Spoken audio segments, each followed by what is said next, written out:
So they just saw you real quick, but now you see me. I am Doggie Diamonds. We are live on YouTube, Doggie Diamonds TV. I got Minister EnQi in the building. What's going on, bro? Peace. Last time I saw you, we was in Detroit for the Contest Olympics, where KT shouldn't be allowed to be on it no more. He kind of like swept that kind of. You know what? His whole family should be not allowed to be on that motherfucker. Yeah. They won it back to back to back to back to back. Yeah. And it's just I had to get my thing together real quick. I got my notes and so I'm situated for the Doggie Diamonds TV platform family out there. I call that the Steve Coakley. Remember, he used to have like all his shit, everything was together when he saw he had all his facts. He's like, look right there, even Dick Gregory, the late great Dick Gregory and Steve Coakley. So the title of this is How to Eat to Live, 2018 and beyond, with Minister EnQi. But you have a book coming out. Tell them about the book. All right. The book is called, it's pretty thick too. The book is called Eat Right for Your Haplotype, the Adsorption and Absorption of Photons and Electrons by Water. So the title of the book, Eat Right for Your Haplotype, is based on the problem I had to deal with, or not problem, but question I kind of constantly had to deal with it, talking to people about diet. You got these guys out there. I think his name is Mike D'Amato or something to that effect, and his sons and his children have gotten involved with the family business now, and they created a paradigm, eat right for your blood type, and it's very profitable business wise, but it doesn't work health wise, and it's just not sensible for people to do that because it doesn't really provide the body the right type of nutrition. So long I had to kind of combat that. I think that's the most difficult thing in any area of education, is when you're dealing with adults, trying to get past the miseducation before you could really start building them up. So that played a crucial role. And so I just wanted to get to the science of it. Eat Right for Your Haplotype is basically the preliminary understanding that you have to have before you really dig into the biochemistry of how the body functions, meaning the nuts and bolts of things. So the first thing you have to do is realize that you have two basic biochemical cultures, so to speak, which would be equatorial versus polar bloodlines. So the bloodlines that developed around the equator, they have a very specific set of enzymes and proteins, muscle type, bone type structure that is very different than the bloodlines that evolved or began around the polar regions of the planet.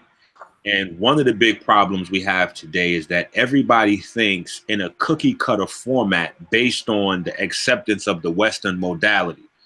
And it doesn't work that way. There's no one diet that kind of works for every single group of people on the planet, because we all have different biochemistry, which means we have different requirements, which means everything on the inside is different. Now, there's some similarities, but overall, we have a lot of differences we have to address. And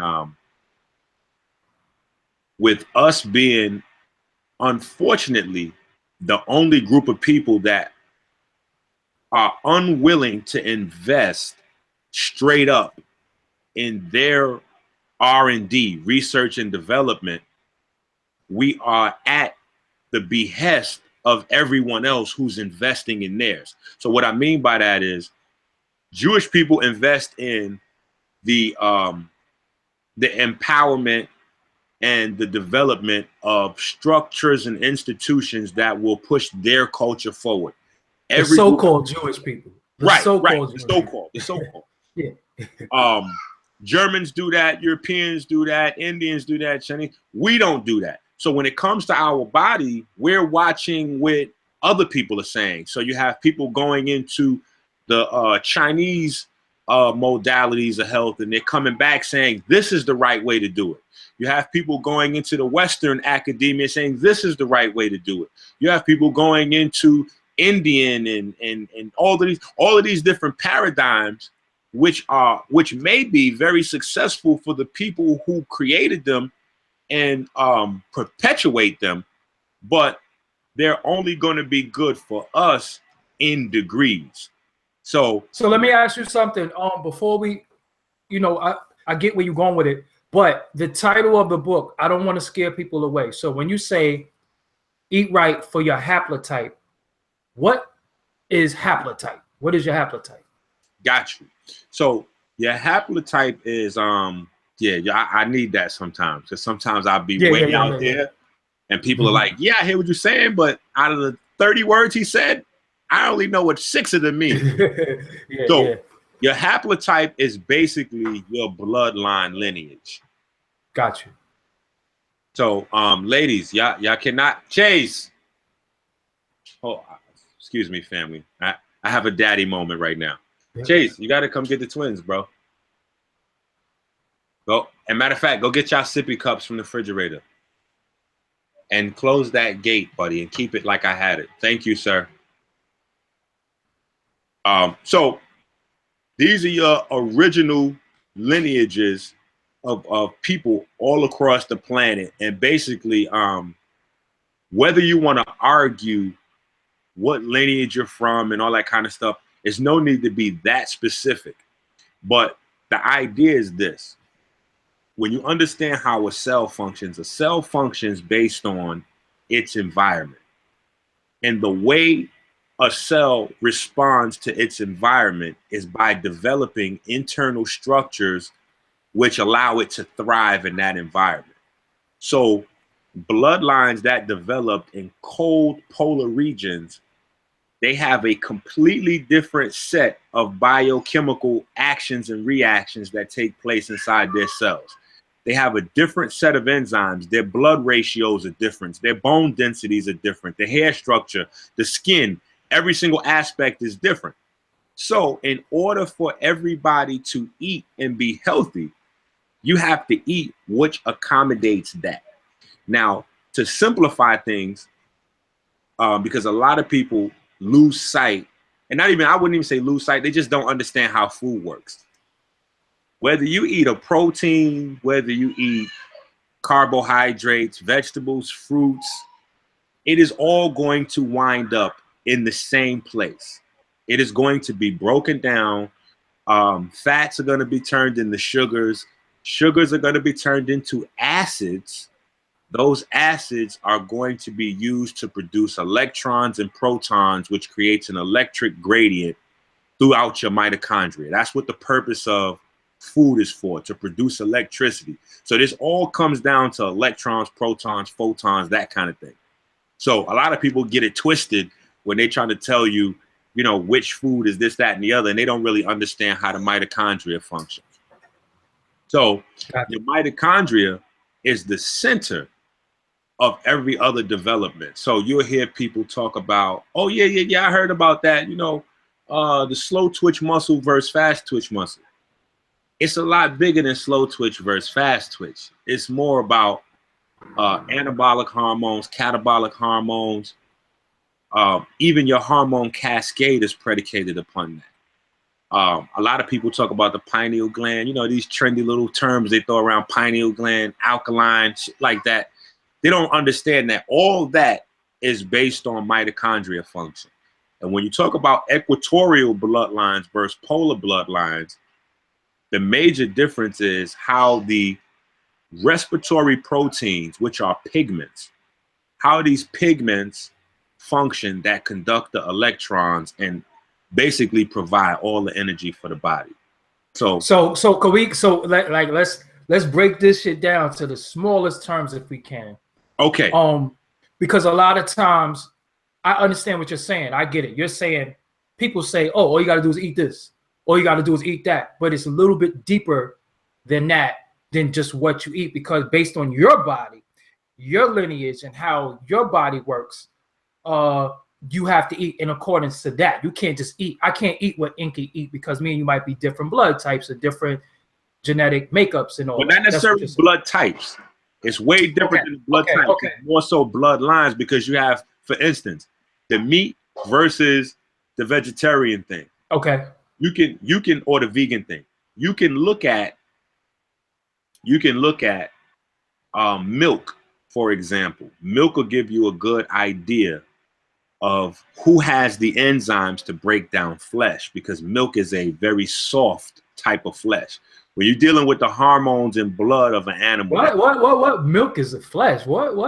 Right. What So you say? The reason why we're not supposed to drink animal milk, right? The misconception is this. The misconception is people are lacking in lactase. And so they don't have the ability to break down or metabolize galactose and lactose, or excuse me, galactose and glucose, which is known collectively as lactose. This is the sugar. But those sugars are present in a variety of other foods that don't produce the reaction.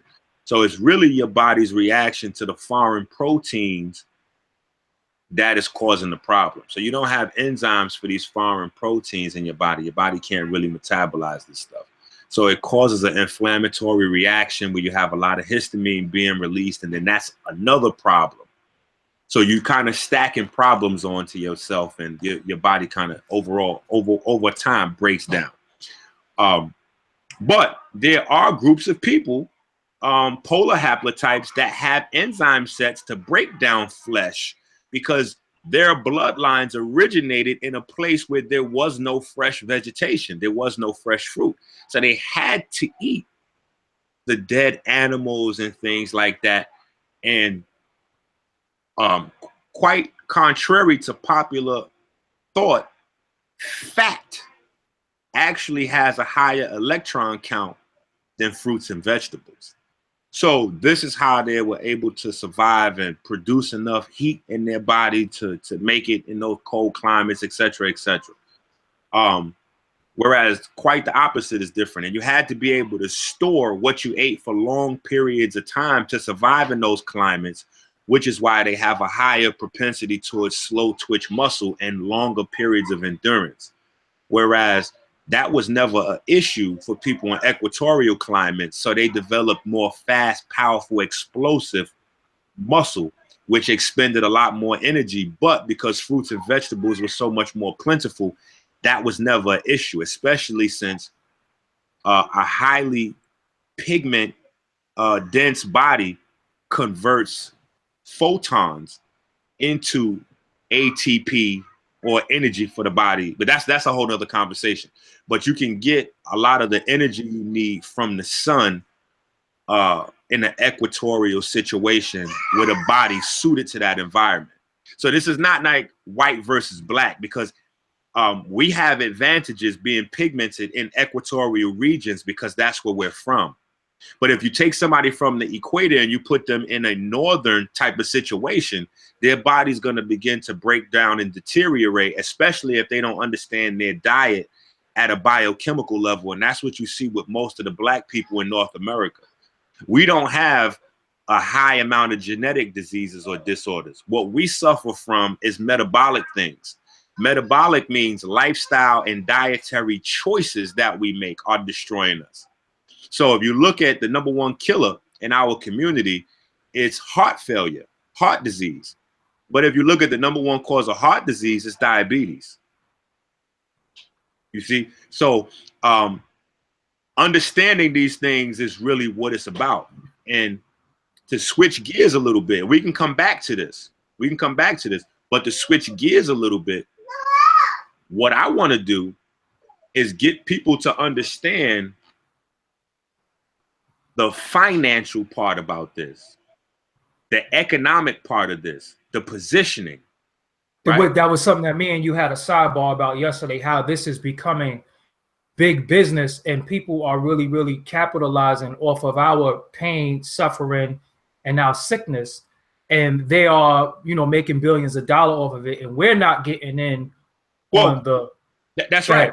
And the other piece is not just off of our suffering in terms of the pharmaceutical things and all that kind of stuff, but also the remedies, the programs, the nutrition that's now being put in place, all of the new programs that are taking place or replacing the old programs are basically what you got from your great grandmother. You know, oh yeah, take these herbs, drink this liquid, go back there and pick them bushes, boil them up for 2 hours and drink that.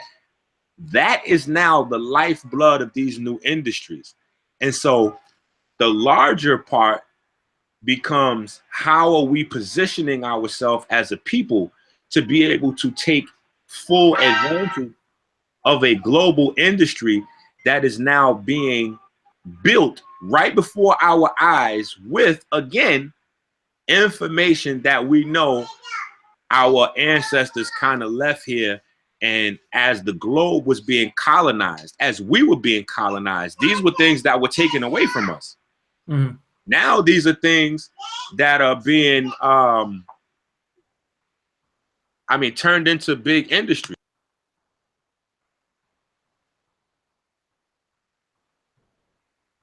The kids are running the house right now, so he's just, you know, right. Hey, daddy daycare is full time.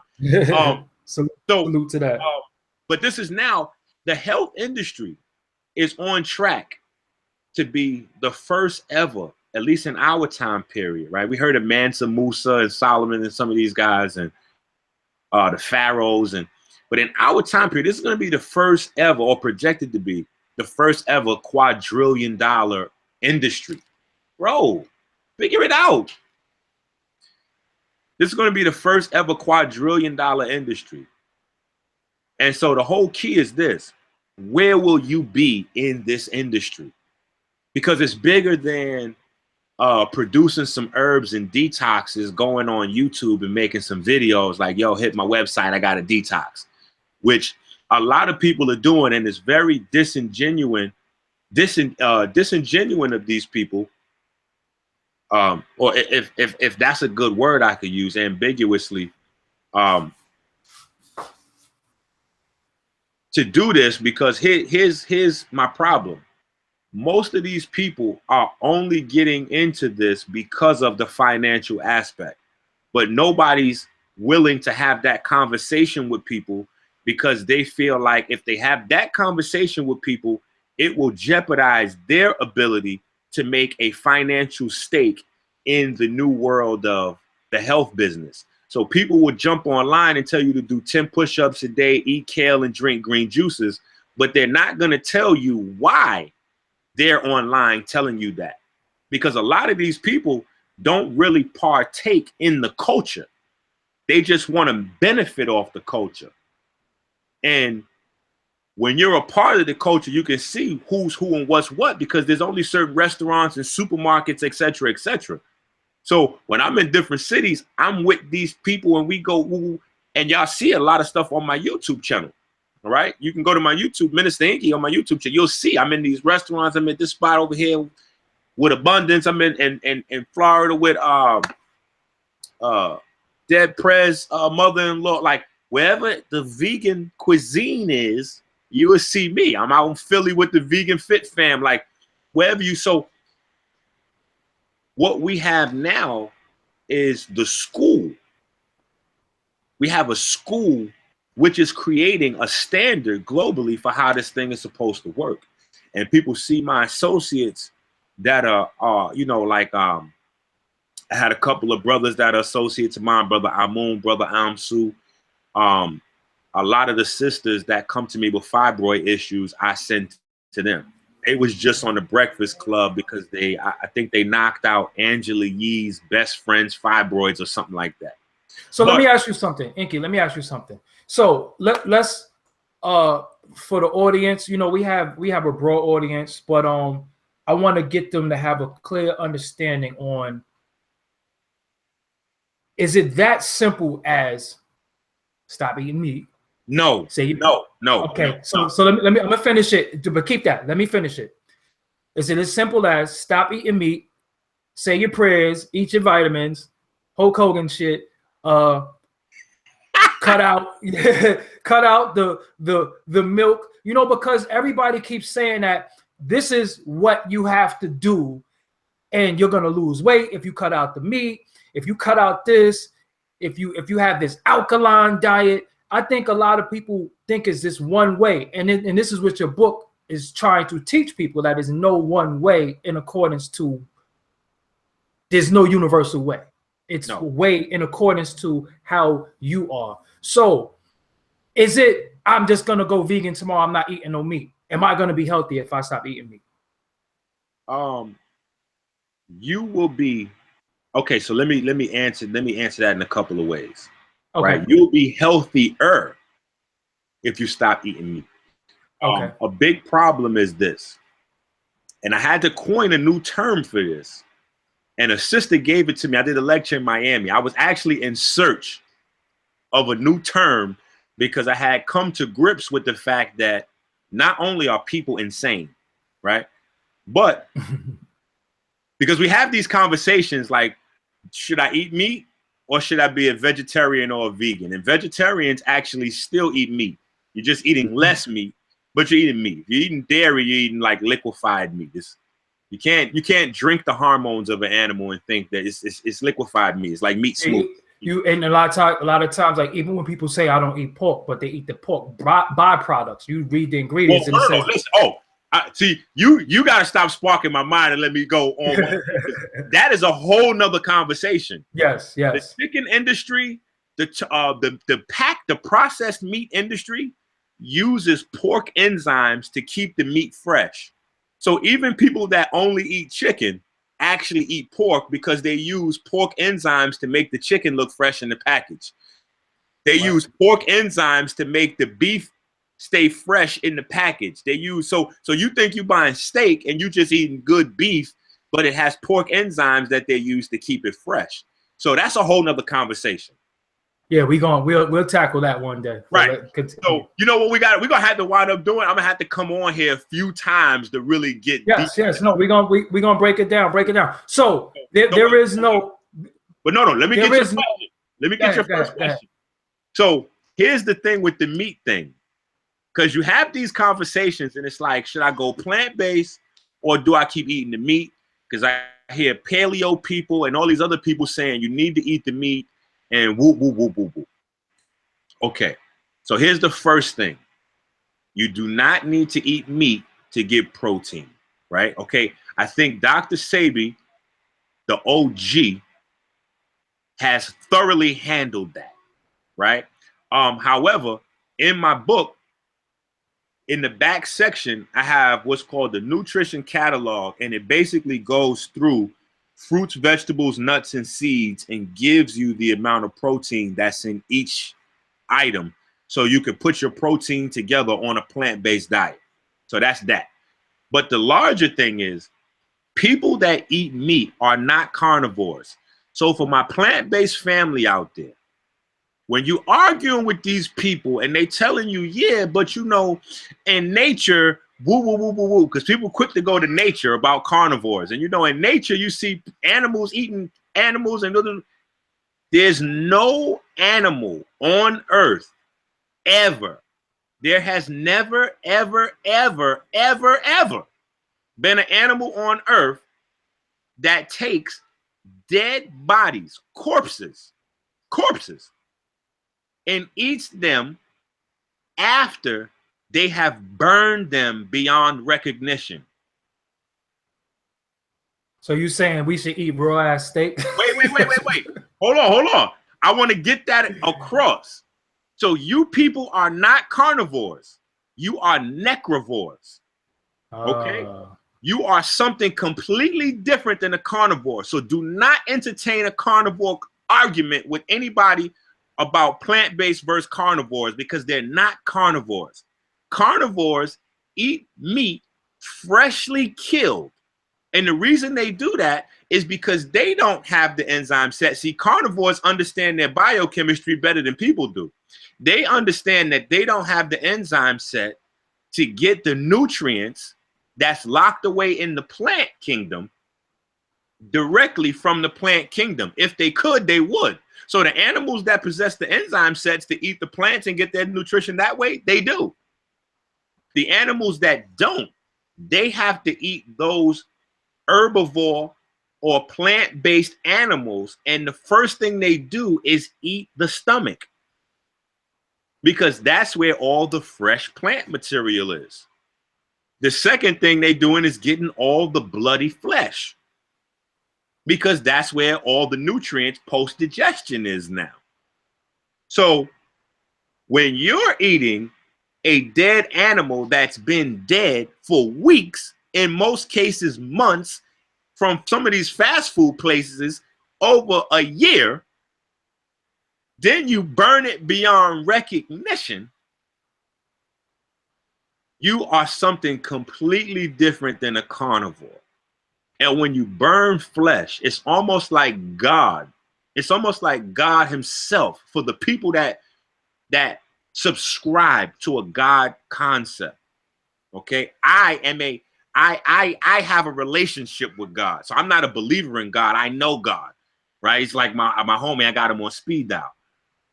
But everybody doesn't subscribe to that issue. It's fine. Everybody can have their own thing. But it's almost like as if a higher power created a system to stop you from doing certain things.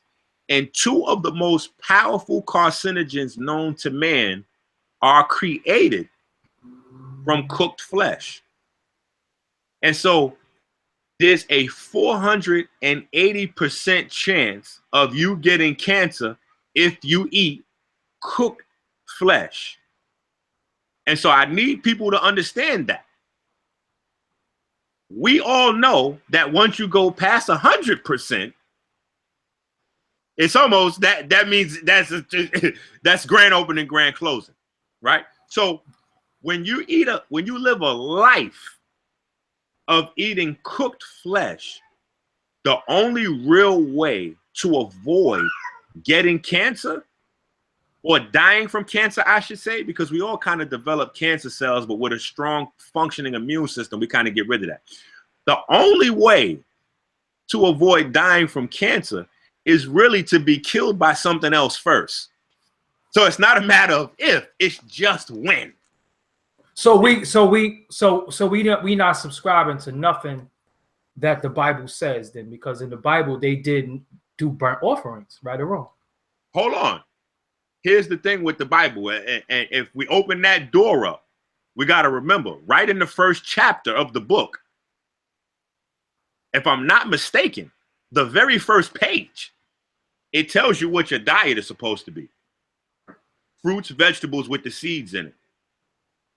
And it's so prophetic, not to go in on a Bible tangent, but it's so prophetic because at the time when the Bible was created, whether you subscribe to the A, J, and B theory, where these mysterious guys wrote it, or whoever you ascribe wrote it, at the time when the Bible was written, there was no Monsanto. There was no GMO. There was no seedless fruits and foods. So whoever wrote that, God inspired, man inspired, not my argument. Whoever wrote that knew there would be a time to come where the fruits may be just completely fugazi and not even based on the planet anymore, or the relationship with the planet, the sun, and the atmosphere in between. It would just be something synthetic altogether. So it specifies fruits, veggies with the seeds intact. That's supposed to be your diet. Now, hold on, because I've had this conversation a million times, so I can already fast forward to the next part, because people say, well, you know, in Exodus and Deuteronomy, woo, woo, woo. Here's the thing with that. If we're eating a plant-based diet, we actually have to be in a situation where we know the plants that are around us. And if not, we can grow plants to eat. So if we're stuck in the wilderness in a place we don't know which plants are poisonous, because nature creates just as many nutrients as toxins or poisons. So we don't know which plants to eat. And if there's a global flood, then there's no plants to eat at all. So in those scenarios, the game was, okay, well, look, these are unclean animals. These are clean animals. You can eat these clean animals. Now, the clean animals, if you go back and look, are all vegetarian or plant-based animals. And so the unclean animals, you couldn't eat the unclean animals because the unclean animals would kill you. Except for one, the hare. The hare is a vegetarian, but they don't you're not supposed to eat the hare either. Except for one. But that's other reasons attached to it. But the unclean animals, you didn't eat the unclean animals because the unclean animals ate other animals and had a high viral load. Right? So even in that aspect, it's like, oh, okay, you could temporarily eat the veg because those animals, if they're around, those animals are full of plant-based nutrition, etc., etc. So this is what you're supposed to do.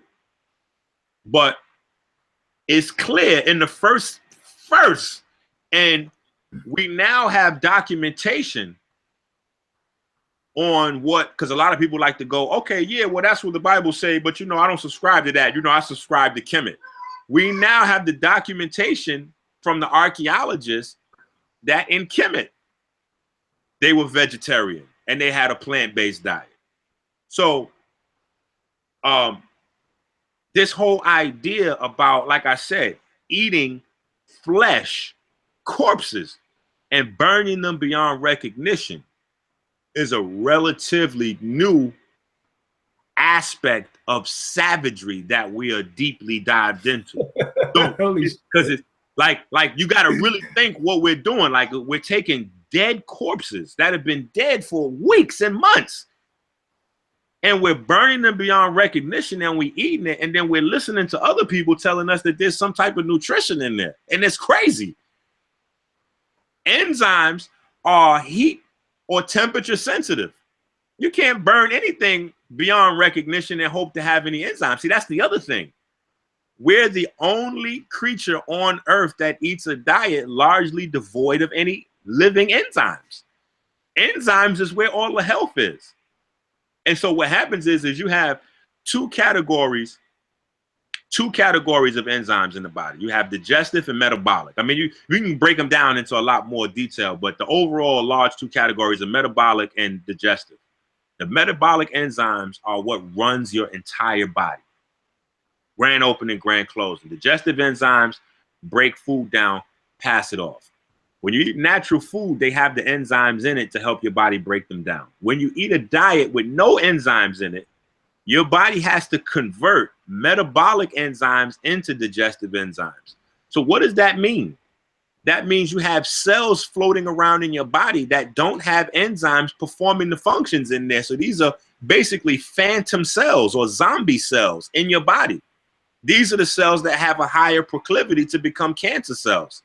So just eating a diet devoid of living enzymes raises your chance of getting cancer. Then you couple that with the necrovore, the zombie savage thing, like we watched the scary movies back in the days with the zombies like running around, but even the zombies running around eating people had a healthier diet than we do. They don't eat dead people. Right. They don't eat dead people. If they smell you dead, they walk past you. That shit crazy. So we are really practicing a form of insanity. And so, hopefully we can lay that to rest. You people are not carnivores unless you're eating your meat raw, bloody. Right? And freshly killed, you mean? Freshly killed, because it could be raw, bloody, but freshly killed preferably, but still raw, bloody, because I think if we have to make it, especially in our community, if we have to make it a point where people eat their meat bloody, almost 70% of the community will become plant-based overnight. If we add to that people have to catch and kill their own animals, forget about it. People will be plant-based overnight. Nobody wants to be cutting the animal's throat while it's squealing, hanging it upside down in their kitchen, letting the blood drip and then skinning the skin off. Like, nobody's about that life. They're going to be like, oh, yeah, we used to get the kale at. Oh, okay, the pro. Yeah. Okay. So that, we got to lay that whole concept to rest. You know what Do I'm you saying? have a Do you have a cookbook? Well, in the book, Okay. in the book, Say we the title go one more again. Say the title one more again. eat right for your haplotype, right? So, Will be available when? right. Oh, is available. In fact, Okay, is available. Okay. I don't even know how many I'm gonna have left for the book release. The book release, y'all might just be, I might have to pass mines around through the audience because the book's selling so fast. But you can go to my website, 40dayfruitfast.com, or if you're interested in the course, it's an 18-month course we have. We have doctors, nurses, we have a serious staff behind this. And this goes back to my major point that I want to impress upon people right now, which is why I've been stressing the education for so long. Freedom comes from the education. We've had great holistic healers, but none of them dug into their bag to share the protocols with you. They'll tell you to get this product or that product to heal yourself, but none of them will share with you the information that you need to begin to produce those products yourself, to create the business yourself, to be able to heal your family and those around you yourself. That's what we're doing in the 18-month course. And this is such an urgency globally. Like I said, this is poised to be the first quadrillion-dollar industry. We were in the supermarket earlier and we were coming out of Myers. I don't know if you guys got Myers. No. Myers, Kroger's, whatever. But Laura Bars. Laura Bars is a vegan, like a vegan candy bar kind of thing. Laura Bars now have stands. We've been eating Laura Bars since they first came out, and they was like a niche little product. But now they got stands in regular supermarkets, and Snickers and Mars bars are becoming scarce, and they on sale. I remember when Snickers bar was like $1.75. Now they can't sell them joints fast enough. They going backwards. 89 cents, 69 cents, 3 for $2, and all of this kind of. So what's happening? People are positioning themselves to profit off of the revolution that's here. What people don't understand is the meat and dairy companies now own all of or most of, and any of the companies they don't own, they're in negotiations with to sell or to purchase, rather. All of the vegan food alternative companies, all of them. Why? Because the conspiracy theorists, the Illuminati maniacs, and they want to say, oh yeah, well, they want to buy the healthy food so they could turn it into GMO, or so they could add poison to it, or they're going to take the almond milk and put real milk in it and all kinds of crazy stuff as if cow milk is real milk. So that's not the idea. These companies understand that they have made billions, trillions, whatever, in a paradigm that's dying. And they're trying to position themselves to be still viable in the years to come, the decades to come. McDonald's had a test run for their vegan burger in Europe. This is happening, right? So, doctors are firsthand. Doctors are on the front line. People like to attack doctors. I don't. People like to bang on doctors. I don't. I understand doctors. See, maybe almost about 100 years ago, about 70 years ago, what we knew of as holistic healing was broken down into sectors for the Western modality. So you had doctors to give people quote unquote medicines and perform surgery. Then you had another type of education set up to create dietitians to give people the right diet. Then you had another form of education set up to teach people nutrition, which tells you, which should show you some of the insanity right there, because a dietitian is separate from a nutritionist. So that means the dietitians were telling you something that the nutritionists weren't. And so that right there to me is crazy, because the dietitian should have been the nutritionist. Either way, all of these things were separate. Then there's a whole separate education required to be a naturopath, which would be the collegiate or Western version of a herbalist. So these are 4 different types of school. In order to go to all 4, you have to spend about 30 years in school and over $250,000 to get a well-rounded education. That's not including the 4 years you need to understand anatomy and physiology enough to give people physical therapy, right? To be a physical therapist, to work with the muscles and nerves and et cetera, et cetera. So I understand this dynamic. They've been on the front line. They see more than anybody else that the paradigm that they are a part of perpetuating does not work. They understand that. So they're not at liberty, though, as individual doctors to change that industry. That's just where they work at. No different than you working at as a subway guy, or driving the bus, or working at Best Buy, or being in IT, or whatever, or working at Macy's, or is no different. That's just where they work at. But understanding implicitly and intimately the failures in that industry, they have begun to band together and create what's called the nutraceutical industry. And what is the nutraceutical industry? Nothing but plant-based supplements and nutrition to actually effect the healing and the changes that they see that are not taking place from the pharmaceutical protocols and regimens that they have been trained to push out. So let me ask you a major question. Myth or fact? I'm just gonna eat fruits and vegetables and drink water. I'm gonna be healthy. No. Fact or fiction? Why not? Because everybody thinks. I just seen somebody, leave a comment. Just eat fruits and vegetables and drink water, and I'm good. I don't have to worry about sickness. Well, okay, let me say it like this. Because you have a 40-day fruit fast. So listen, I'm gonna tell you, if you and the 40-day fruit fast is not just fruit, it's fruit of the earth.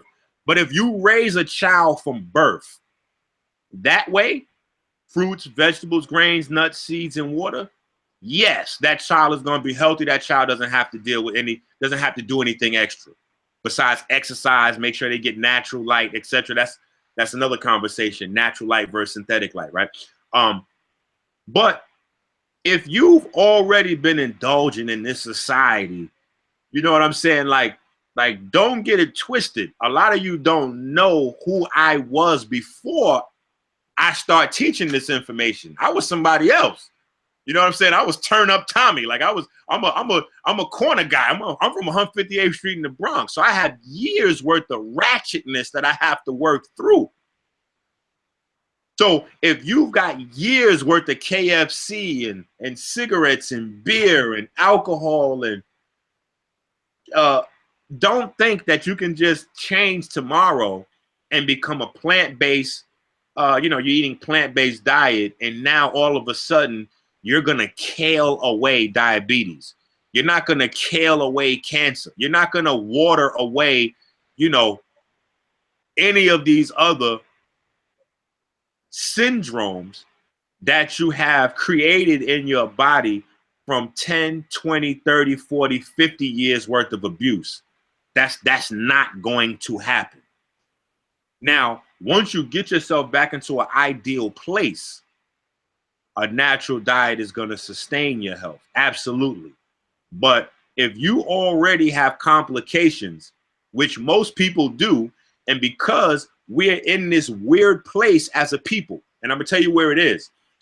We're in this weird place as a people where we don't want to go to doctors, but we don't want to invest the time and money into getting the information and applying the information to make a change in our lifestyle to live healthy. So a lot of us are walking around with 20, 30, 40 years worth of abuse in our body, and we got shit developing.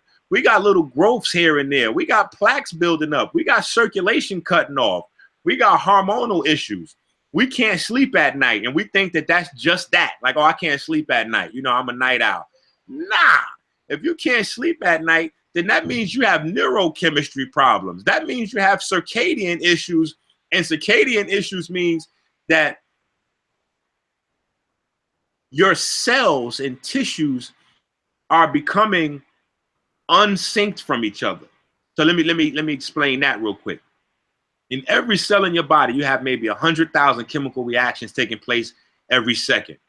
In order for that to be meaningful and affect health in your body, for your body to function in a healthy manner, all of those reactions have to be synchronized with every other cell of its type. So in your heart, you may have 1,000,000 different heart cells, just for example. Each one of those cells is having 100,000 reactions a second. Those reactions have to be synchronized with every single other cell in the heart for the heart to function. The moment those reactions are taking place off beat, you're going to come down with some sort of heart problem. And that's the same for every group of tissues, glands, organs, bones, heart tissue, soft tissue, whatever in your body. That's based on your circadian rhythms, your hormone cascade, which is why we see a lot of sisters with the fibroids and all this kind of, that's all based on your circadian rhythm. Where does that base itself? The same place the diet targets, the mitochondria, all that takes place there. The entire focus of your pineal gland, right? Because we got a lot of people stuck in this weird metaphysical shit where they talking about the 12th dimension and aliens and all. The whole focus of your pineal gland biologically is to regulate your mitochondrial function. That's the name of the game. When your pineal gland converts serotonin into melatonin, that melatonin puts your body to sleep when your body can no longer convert or recycle ADP into ATP, so that autophagy can set in and your body can rebuild the mitochondria, reset the mitochondria, and resync every cell in the body, particularly the brain and the heart. And the reason why this is so damaging, and you see the effect of these diets and the lifestyle on the heart most, the brain is the second thing, battling with the heart for the #1 cause of death. But that is the richest source or richest, most dense place where your mitochondria is at. Your brain and your heart. That's what separates us from primates. Primates have their mitochondrial density primarily based in their musculoskeletal system, which is why they're so strong. Now you know you're going somewhere. They're gonna be coming for you. They're gonna be like, if you say anything with humans and primates, and like, here we go. He's saying we evolved from primates. Listen, I'm the granddaddy of that battle. You know what I'm saying? I'm the guy that battled with the Amon Ra squad probably for 4 or 5 years on that debate, to the point where even they had to say, you know what, EnQi, you know, you was right on some of them things. We're gonna call this. We're gonna stand down on this one. You know what I'm saying? So me and Unc and Ngozi and all our brothers. So now you have a newer generation perpetuating those same arguments, but we already had those disputes. That is the largest thing that separates the primates from what we are, which is something completely different.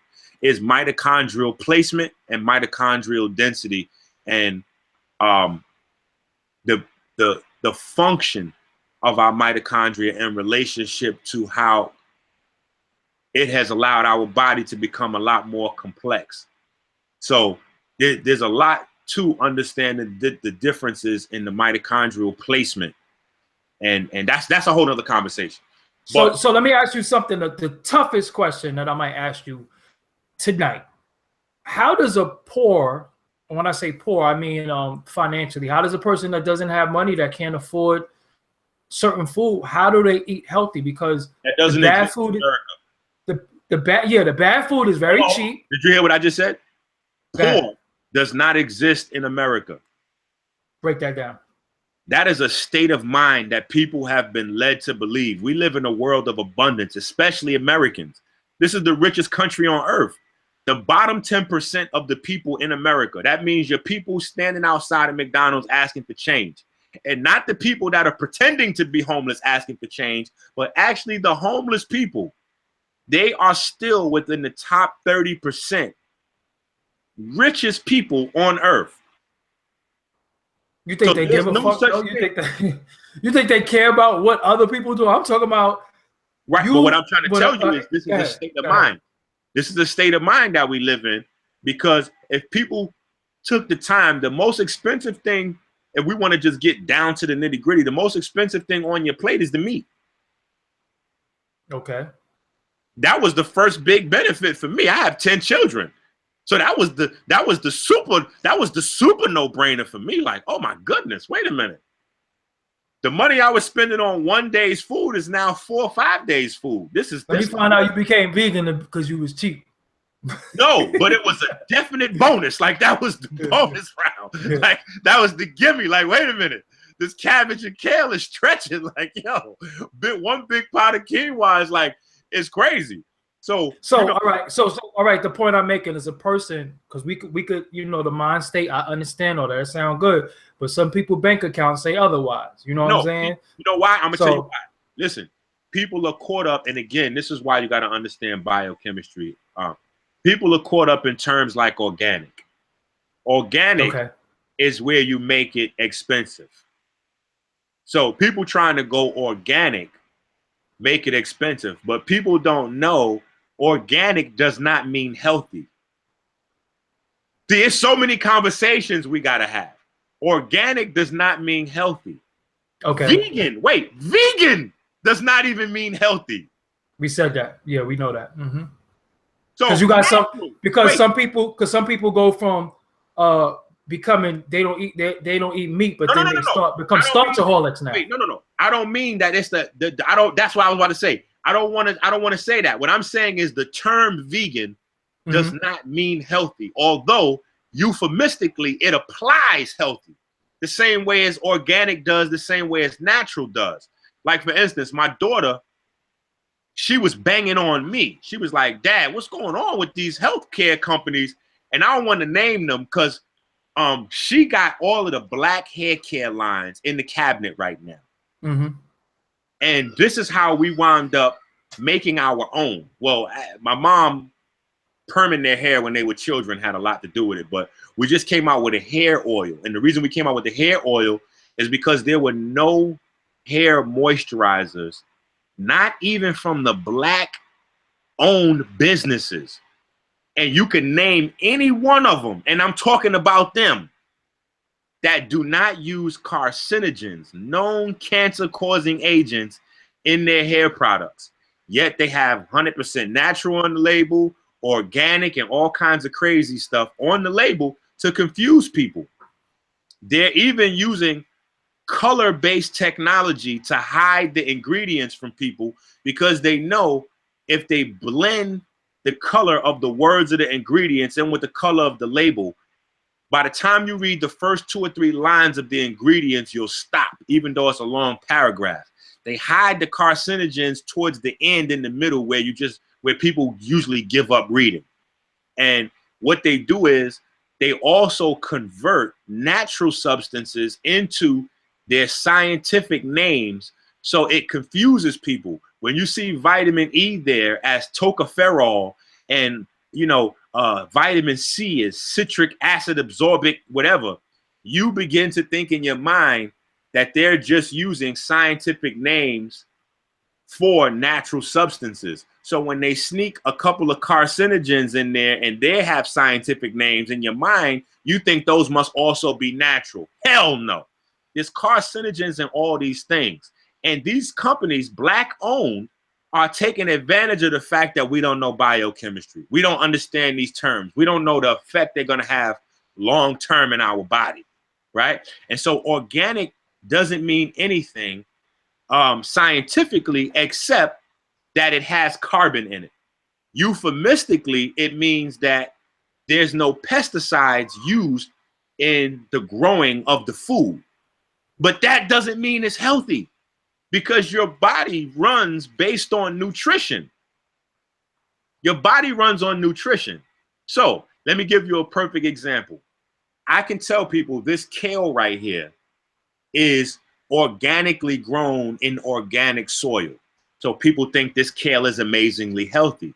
What they don't know is that kale is probably mineral poor. Not probably, is mineral poor, because most of the organic Fruits and vegetables are the most mineral poor fruits and vegetables. And the reason is because it's more expensive to grow your crop organically and not use the pesticides. So they're not going to invest the money in going organic and then invest more money on top of that in mineralizing the soil. They're not going to do that. So those are the most mineral deficient. So the reality is health is more based on getting nutrition into the body than keeping certain types of toxins out of the body. So organic does not mean nutrient rich. It doesn't mean nutrient dense. It doesn't mean mineral dense. It just means euphemistically, we didn't use pesticides on it. Scientifically, it's carbon. All right. So when we get out of the poor mind state and we wait, hold on. Okay, so those are the foods that are expensive, your organic foods, right?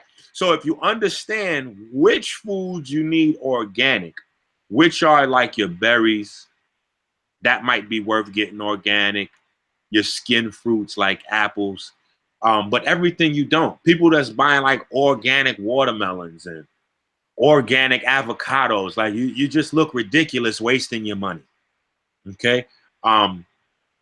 So there's a way to do this without spending a ton of money.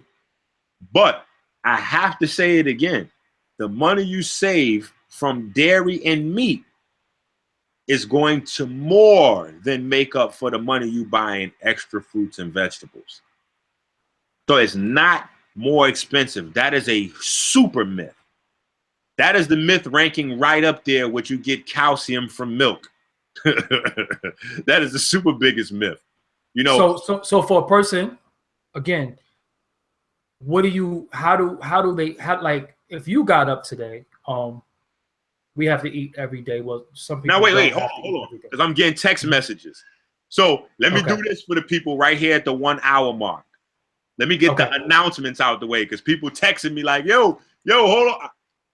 All right, so, and we're gonna come back to that. I know where you at. Got you. When I wake up in the morning, what am I eating? Something to that effect is where we was going, right?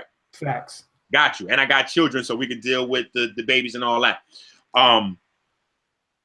The Sinetta TV Awards, we're working on that for this summer. The Vegan Awards, we're working on doing that in Philadelphia. January 20th, right? So this weekend, this Saturday, I'm doing the book release in Harlem. Harlem come out, New York City come out, right? I have Keith Murray coming out. Special invited guest, Dr. Dre from Yo MTV Raps, Hot 97 back in the days. You know Dr. Dre. Dr. Dre's I love Dr. Dre. Right. Who's the man? You know what I'm saying? Keith will also be with us, and we are beginning to embark on this merger between health and the hip hop community.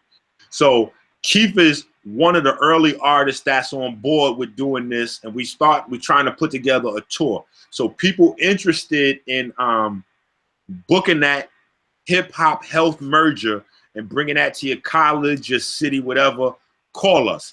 631-980-0241, 631-381-3097. Call us up for that, right?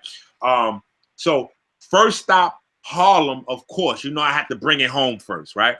Second stop, we're going to be in Kannapolis, North Carolina, all right? That's at the, well, just go onto my Instagram, at Minister EnQi will see it, and you'll see the flyer. That's at the, matter of fact, let me pull it up. It's at the Wired Coffee Express, so you can Google it. January 20th, right? Also, Old Head, the web TV series, all right? There's a lot of web TV series out there, but Old Head is a pioneer in these series in that the whole underlying current to the urban drama is the relationship between the older generation transmitting the knowledge and wisdom they accumulated to the younger generation and making their everyday struggle worthwhile. So catch up on the first 2 seasons of Old Head, the web series, and then get ready for the 3rd season, which your boy will be in the 1st episode. All right. So yeah, so I'm getting ready to dust my acting game off together and dig into my acting bag. So that's something else. Then I have Architect, platinum producer. He's produced from Jodeci, Mary J. Blige, G Unit, 50 Cent. Like he's produced everybody. Redman, Method Man, EPMD, like all these. Me and him are partnering up with my daughter, and we're going to launch a conscious record label. Of course, my daughter is going to be one of the major acts on the label, but with this merger between the health and the hip hop community, we're going to be looking to put together our own thing. See, we have to perpetuate the culture in such that we produce every aspect of it. So if we don't want to hear all the pill popping, you know, and that's cool. I like that music. You know what I'm saying? But it has its place for turn up time. But we have to be responsible for creating the alternatives, right? We have to create what it is that we want. We have to be the builders of our society. So we're going to push that initiative forward as well. So look forward to that. livingbiochemistry.com. That's where you can join the 18-month course, right? And it's not just me. I have doctors, nurses, college professors. I even have elementary school teachers that are going to help us throughout the course, teach the course. They actually have doctors and nurses taking the course, but they'll be helping teach the course as well. So we got a variety of people support. We got politicians behind. This is a big initiative. Seriously, this is how you position yourself and your children to be able to not only take part in the health, the surface health aspect of the industry, the herbs and the diet, you know, and the exercise. No, there's technology that has to be created. Our entire spectrum of technology has to be replaced. The blue light that's in your cell phone, in your laptop, in your computer, in your plasma TVs and flat screens and all that, that is one of the largest sources of vitamin and mineral deficiency and inflammation. The blue light is destroying your body internally. So all of these things, and that's just an example, all of these things have to be produced. Even the app that's on the phones now is a Band-Aid. It only dims the blue light, but the blue light is built into the structure of the phone. So there is no other light in there besides blue light. It's just dimming it to, you know, quote unquote acceptable levels. So there's a whole new technology that has to be developed. That has to come from people that understand the biochemistry of how the body works to be able to produce these things. So when I say we're on target for the first ever quadrillion-dollar industry, this is because everything has to be redone.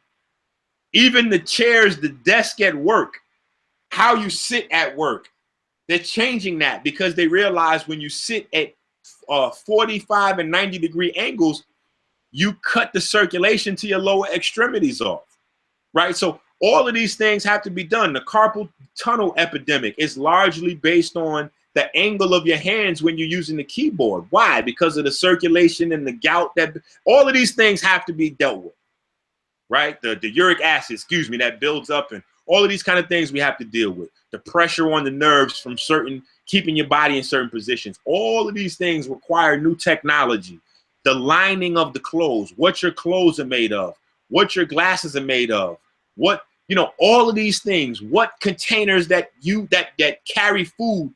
You know, one of the reasons why my daughter's like pushing the Jaden Smith water thing, because he's got the recyclable water container things that he's, so all of these are technology. Jaden Smith is a little weird. He wears dresses.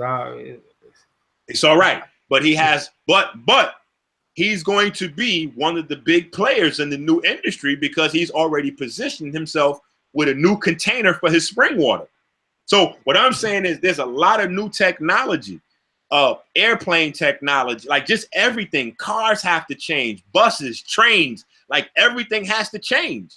And those have to come from people that have the education on how the body works. And the education doesn't, and this is not me to my own horn, but honestly, it doesn't exist anywhere outside of this platform unless you're going to deal with something segmented. Meaning, this is the first place that you can go to get MCAT level biology in relationship to the plants, the farming. We have brothers like Terrence Miller that's coming on board with the course to deal with the wild and indigenous plant-based farming and understanding biochemistry in relationship to the herbs and the diet, etc., etc. This is the only place where all of those different disciplines, including physical therapy and the working out and the personal training, all of those are interwoven into one discipline where we are actually teaching real holistic healing. Because holistic healing is not just herbs, it's holistic. You can't have a holistic healing without the diet, without the biochemistry, without understanding how to exercise, without understanding what to drink, without understanding how to get certain things out of your body. What do you do to get the chemicals out of your body after you take the vaccine? How do you do that? How do you do that? You have to know the chemical relationships. What flushes what?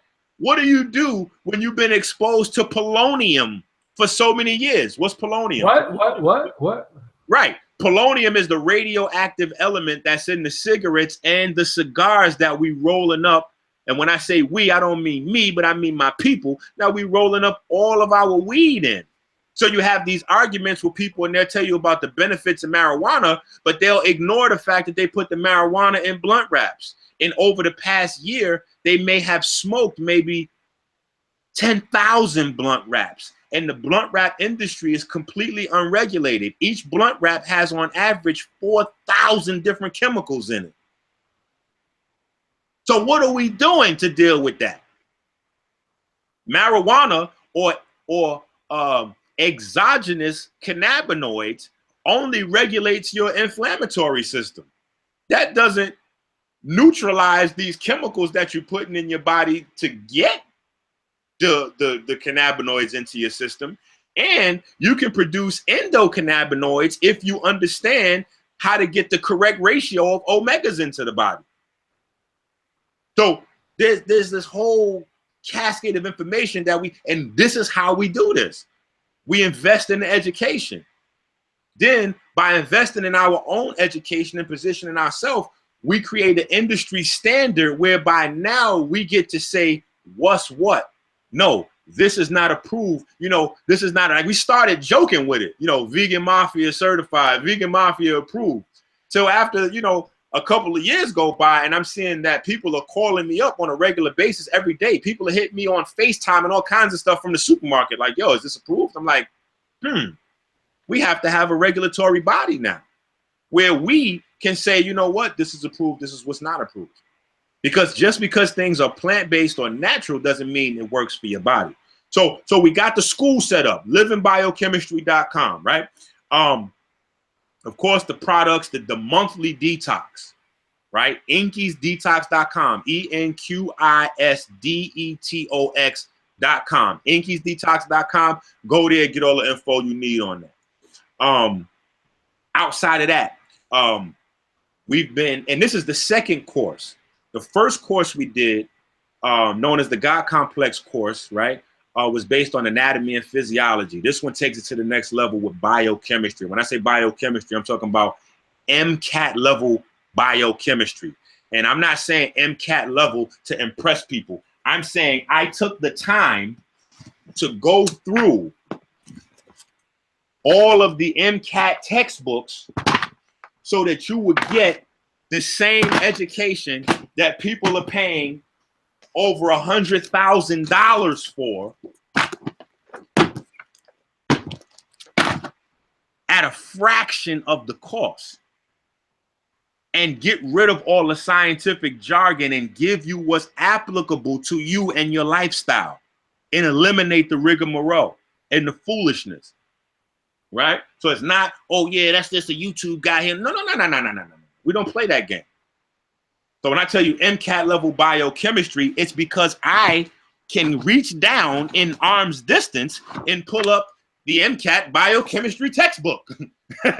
We have that on hand, right? So, but like I said, from all of the teaching over the years, we have people springing up doing beautiful things. So at the end of the 18 months, we have a 6-figure blueprint where there have been people that have come through the teachings already that are creating 6-figure incomes for themselves, right? Because they have taken the time, invested into their education, and now they are playing a major role in transforming lives everywhere and being remunerated as such. Your financial wealth is based on your value to the community around you. So if you people really want to get your economics straight, stop thinking about money and focus in on how you can help the people nearest to you. How you can help the people nearest to you. If you want money to come to you, focus on how much money you're giving away. That should be the focus in people's minds. How can I provide relief to my brother? How can I perform works of charity? How can I make sure that these things live on into perpetuity after I'm gone? What I've contributed to the world, the global community, right? So we got peak skill, PK blends and peak skill, right? Brother up there, he came through the course and he got the juice bar now. He's doing beautiful things up there. So go spend some money in PK blends. We got the salons down in North Carolina, 34th Design, right? Barbershop, hair salons now, real culture though. You know what I'm saying? Like I said, y'all see my brothers doing amazing work on the Breakfast Club. We got my man Marv out in Chicago. We got Sharita in Texas. We got Congo Nature, who's got an awesome herbal line, now transitioning into a small little food market down in Florida and Miami. So we are already doing the things that people have been talking about already quietly, because my thing is never to be, flashy up in front of people talking wreck. No. When I get money, I invest the money not in foolishness, into the community around me. I did a school last year in Detroit. I moved to Detroit, put a school here. I spent $17,000, almost $18,000 cash. I asked the people for donations. I got almost $500 in donations. I'm like, yo, what I'm gonna do with this? buy a set of chairs with this. But I looked at it as charity and philanthropy. The only reason we still don't have that is because the landlord in the building wouldn't allow us to build the way we needed to build. Like the children had to share a dirty bathroom upstairs and some other stuff. So we looking to find a new building, but we also had children's after school football and some other programs running in there where we want to find a place that can facilitate all those things. So we're still on the grind with that. But that's just what, came out of the people's support, buying the products, buying the classes, et cetera, et cetera. We turn that right back around and put that right back in the community. So that's everything we got going on. But I really want to stress this playing field thing. You know what I'm saying? Like, we have to get in the game, because what people are going to do is watch this revolution go by, and they're going to see all the natural foods and herbs are now being used as the lifeblood of the largest industry on earth. Gatorade has to be replaced. Powerade has to be replaced.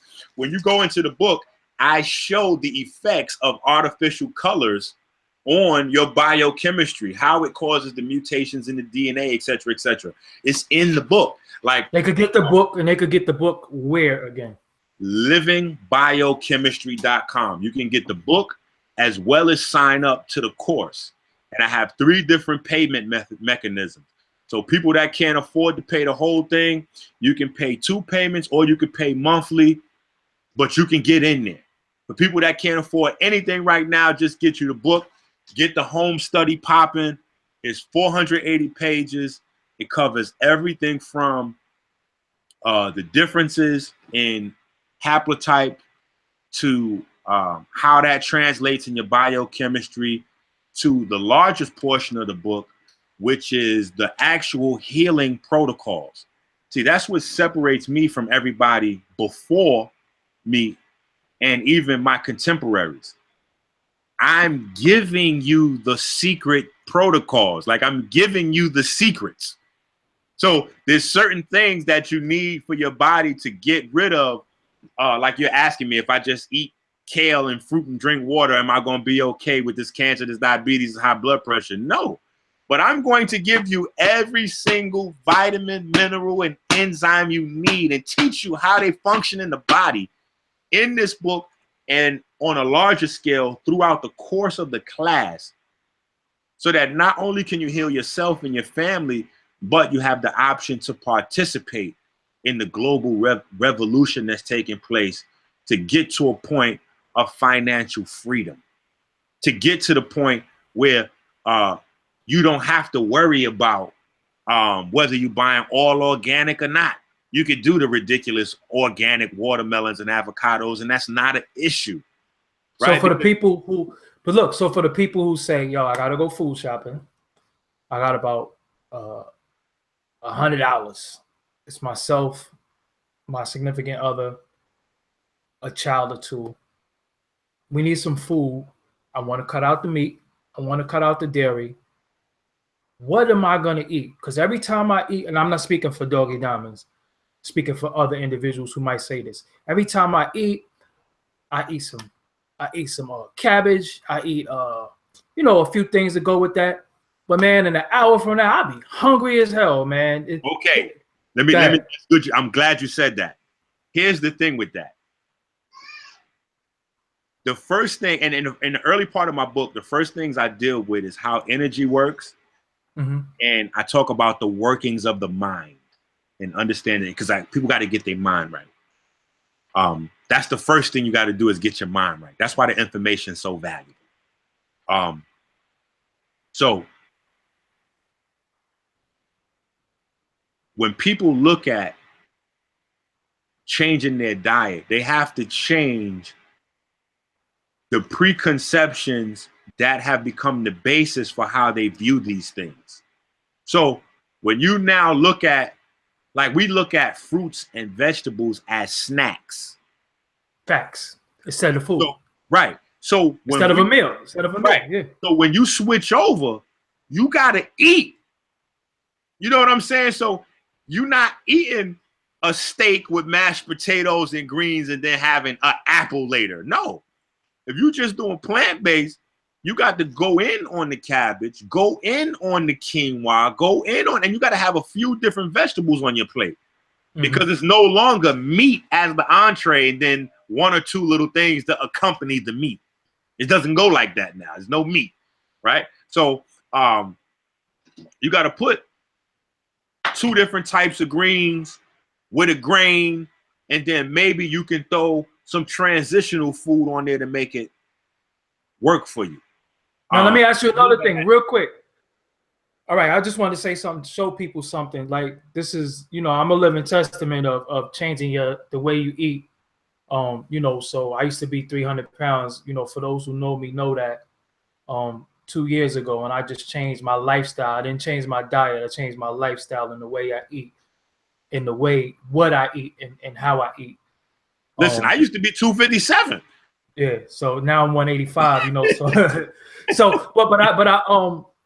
I do want to stress that there is some fat ass vegans, you know what I'm saying? So people be thinking that. Well, let's deal with that. Hold on, let's deal with that. Go ahead. That's why I was saying, I was like, okay, so you got to get a couple of different greens on your plate. Center your plate. Greens should replace meat as the feature on your plate. That should, your plate should be built around greens. That is the focus of your food. Okay. Greens. Define what is greens. Your kales, your collards, your mustards, your turnips, leafy green vegetables, right? Gotcha. Preferably you should get 2 of them on your plate. Gotcha. When you deal with your grains, and even your beans, right? Beans is an excellent source of nitrogen in the form of protein. for people trying to replace their keep their diet on a certain level. Here's the thing: what you do with your beans, same as your grains. You soak them. You don't have to cook them. So this is why when you ask me about the cookbook, we want to move away from cook and get to prepare. Right? So I'll send people to Abundance. You know, I like to stay in my lane. So I'll send people to Abundance. I know she's got a couple of cookbooks. She got a website full of recipes, Drop Squad Kitchens. Like, so we do that. But you want to switch to prepare. And it's a lot easier. You can fill up a pot with some grains and some water. Sit that joint on the side. Tomorrow it's ready to serve. Period. You ain't do no work. You put the grains in there, the water in there. Tomorrow it's ready to serve. Same thing with the beans. So you telling me, because see now when we say beans, soak the beans. So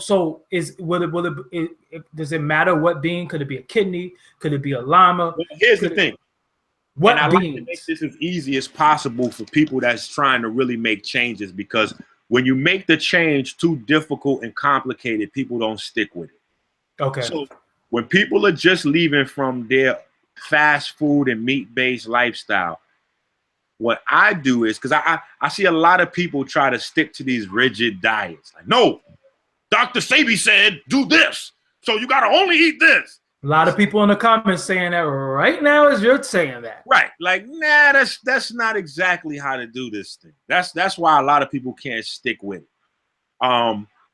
What you do is, like I said, you make your plate, greens, your grain, and then you stick a transitional food on there. Now, what are transitional foods? Transitional foods are your meat replacements, gotcha. Like veggie meat. So they got veggie meat of every kind now. The most popular, though, is the soy-based veggie meats, which I don't promote. I'm not going to attack soy right now tonight, but the people that follow me know how I feel about soy. But there's a lot of different options out there. Well, the Honorable Elijah Muhammad said in the book, How to Eat to Live, which everybody should get, do not mess with the bean curd. Do not eat soy. Do not. Well, here's the thing about Honorable Elijah Muhammad. People have to realize the time in which he dropped that book. Mm-hmm. If he would have been here now in 2017, he would have been talking about being a vegan or a strict vegetarian, which it was called in that day and age, a strict vegetarian. Now a strict vegetarian is a vegan, right? But that's what he was. So although he told people that they could still do the fish, etc., he was just trying to give you something to wean you. Gotcha. To wean you, to put you in a better place than where you was at, because people was porked out of their brain. But he was a strict vegetarian, right? So, yes, there's levels to it, like Meek Mill said, right? Free Meek Mill, right? There's levels to this thing. But, and I'll give a perfect example. This dude, Steve. Steve is one of my longtime followers, right? I'm doing a lecture in Black and Nobel. Big up Black and Nobel. Big up Hawk and Tyson, right? Yes, sir. That's the bros right there. Yeah. Big up my cousin Cavario. You know what I'm saying? But so I'm up there doing the class, and Steve is just going on with all these goddamn questions at the end of the class, just dominating the Q&A. Nobody else can get their stuff in. And he's like, well, EnQi, you said something about this fruit and that fruit, and I heard that fruit was a hybrid, and that fruit wasn't alkaline, and woo. I'm like, yo, Steve, you gotta calm down, my G. Like, I wasn't gonna put you on the spot, bro, but we watched you through the window before class started, coming out of Popeyes with the 2-piece and the biscuit. And so the point of me saying that was every single fruit, whether they're alkaline, not alkaline, which is a whole nother confusion people are dealing with. And maybe we should address that quickly too. But whether they're alkaline, not alkaline, hybrid, natural, wild, whatever, is better than a biscuit and a chicken or a soda or order French fries from the Chinese restaurant or So it doesn't matter at that point whether they're getting the grapes with the seeds in it or not, if they're not already eating a fruit, or I should say a plant-based. I don't want to get stuck with fruits and vegetables, right? Because we want to include nuts, seeds, grains, etc. A plant-based diet. So if these are people that are eating out of boxes, cans, and plastic, meaning meats and processed foods, then every single fruit and vegetable is going to be more nutritious than what they've been consuming. And I think that's the way you get people to transition successfully. Now, if somebody comes to me with a condition and they ask me what they need to do to transition, it's going to be a lot more rigid and strict because they have a condition that we have to combat. But if we just talk about John Q. Public that wants to transition from where they're eating right now to a better place, I say take your time with it and just make the changes you could stick with. You know what I'm saying? Just decide today, hey, I'm going to see how long I could go with no bread. Yeah, because it takes 21 days to break a habit. You know? That's right. Yeah, like, break a habit, yeah. Why don't you just give up bread? Bread is high in bromine. What does bromine do, right? See, this is one of the classic examples I'll use about biochemistry and mineral relationships. If you candida in your stomach and all that. Yep. Well, no. We know about the yeast in the bread. But bromine is another aspect, because what bromine does is it flushes all the iodine out of your body. So when you flush the iodine out of your body, it cripples your metabolism. What runs your metabolism? What's the center of your metabolism? By this point in the video, everybody should know your mitochondria. So you can't even alkaline yourself until you have the thyroid and parathyroid glands functioning properly. If they're not functioning properly because you don't have the iodine, right, which we have in a product called Oceans in Heaven and another product called Pink Lips. Oceans in Heaven's a liquid, Pink Lips is a capsule. Is that kelp? We have sea vegetables in there and some other you know, McDonald's secret ingredients, you know, the Burger King secret sauce. I be knowing my stuff a little bit. I be knowing my stuff a little bit. We got the plants in there. I do the kelp. Okay. Because when you do sea vegetables, you should get a good variety of the pigments, right? So you got reds, you got browns, you got greens, even from the ocean, right? So, and that's game right there. So you should have that. But if you don't have the iodine, if you don't have the tyrosine is the key aromatic amino acid that runs almost every aspect of your body. If you don't have the tyrosine to couple with the iodine, if you don't have the copper to help metabolize the if you don't have these things, you're wasting your money having you know, shopping based on alkaline and pH. You don't even understand that conversation. I got to ask you a big question. This is very, very big, because I was strongly against it for reasons that I know, but I see people just really bought into this. Apple cider vinegar. People think. Okay, listen. Let me stop those people right there. Stop drinking that shit. Correct. It's fungus. Okay, and so that is a big controversy. I've been telling people that for years. You know, me and KT used to laugh about it. KT went and did this video. I told him, I said, yo, you got to brace yourself when you do that video. That ain't you gonna get, bro. Yeah. Man, but I always implore people to do their own research. Just go look. You could Google this shit. It's so easy to find out. And I don't mean to imply, because we also teach that in the course, how to research, because one of the things we want to do is begin to build a scientific platform where we can use our protocols as examples at the collegiate level. So we're teaching how to scientifically research, which is not a Google search. That's not really research. That's a euphemistic term that we do. Yeah, we searched around on Google and we researched. That's not real research, right? So we teach what real research is in the course. But you can Google. You can do a Google search and find out how vinegar is made. Okay, it's fungus. Apple cider vinegar is no different. The only difference is they start with apples and they add the yeast and the fungus to it, liquefy it, and now you got apple cider vinegar. It's fungus, people. And all of the benefits that you're getting from the vinegar, you can get from citric acid. So you don't even have to go that direction in terms of using vinegar. You can use real lemon juice and get that and more benefits, right? Because you don't have the downside. Now, have I used apple cider vinegar medicinally? And I say that word very sparingly because I'm not a doctor, right? So I want to make that clear. You have to use certain words are patented and you can't really use them publicly. Yeah. So they'd be like, this is not used to diagnose or treat any diseases. Right. Yeah. So when I say that, therapeutically, you just want to apply apple cider. Like my mom, she had a bad sinus issue. And because I knew she wasn't going to deal with the lemon juice, I told her to use the apple cider vinegar. You know, she coming along, but you know, she's out there with the rest of you insane niggas. Damn, did you just call your mother insane nigga? No. She's reformed. She's reformed now. Okay, all right. She was an insane nigga, as was I. Okay. As are most of the people watching us. If you're eating burnt, dead corpses, there is nothing else to call you. That is the nicest thing I can call you. If you're eating burnt, dead corpses. Wait. And we're washing down. Wait, listen. We're washing down burnt, dead corpses with phosphoric acid. like we don't understand this stuff because we call phosphoric acid soda and it's got a cute little fuzzy name and we put a little sugar in it so it's sweet.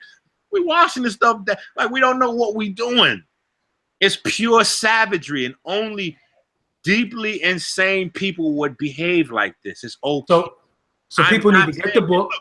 I'm not wagging my hand as somebody from outside of the insane asylum. I'm an insane asylum patient turned president that escaped, and now I'm the Harriet Tubman coming back. Like, listen, we're crazy. That's why we're sick and dying so fast, huh? So this is what we're gonna do. Let's tell them the name of the book again. Eat Right for Your Haplotype. Hold it up, so they can see and be familiar with the cover. Right. Matter of fact, let me see if I can do a screen share. Yeah, let me see if I can do that. And then, because I do have a little, oh man, I don't want to deal with no crazy computer, you know. Yeah, you know, your shit is, you know. man. And I will take that. Oh man, where's all my stuff at? Okay, so that might not happen. Okay, so let's just give on the website. But I'll make sure it's in the description. Okay, Eat Right for Your Haplotype. All right. The reason why we went with 2018 and beyond is really because I want people to understand this is an investment into your future beyond just your physical health. This is about your fiscal health and how you position your family and children. Also, okay, here we go. We might be able to do something. Right, so people can see the cover of the book.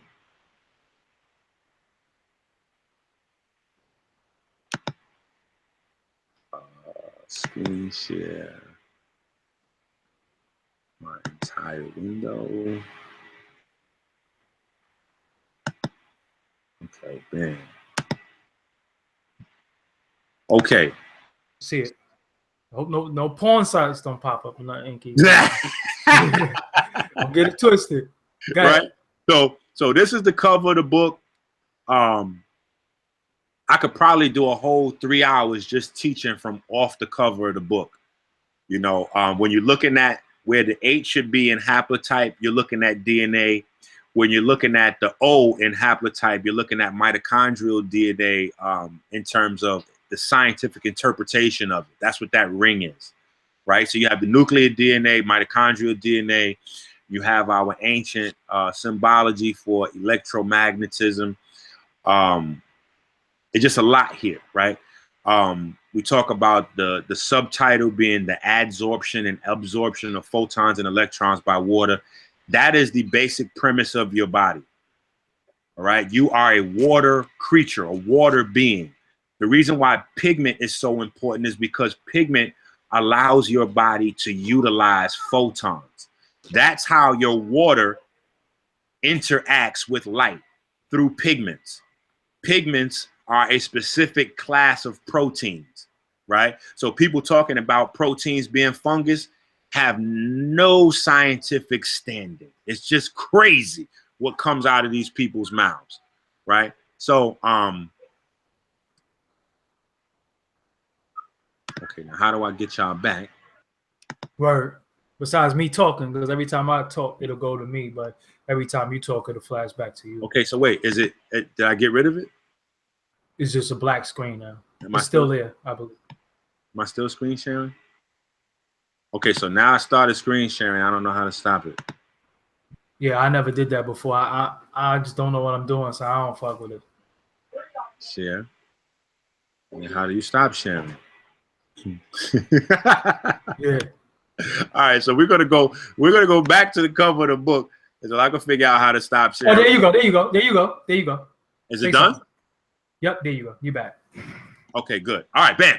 So that is the basis of how your body really works. So when I say position yourself for the future, it goes beyond biochemistry, because the next wave of health and understanding nutrition is understanding the relationship of light and electrons to how your body really, really, really functions, right? Okay, let me ask you another tough question. Another tough question before you get into it. This is the guy or female says, EnQi, I go to the gym every day.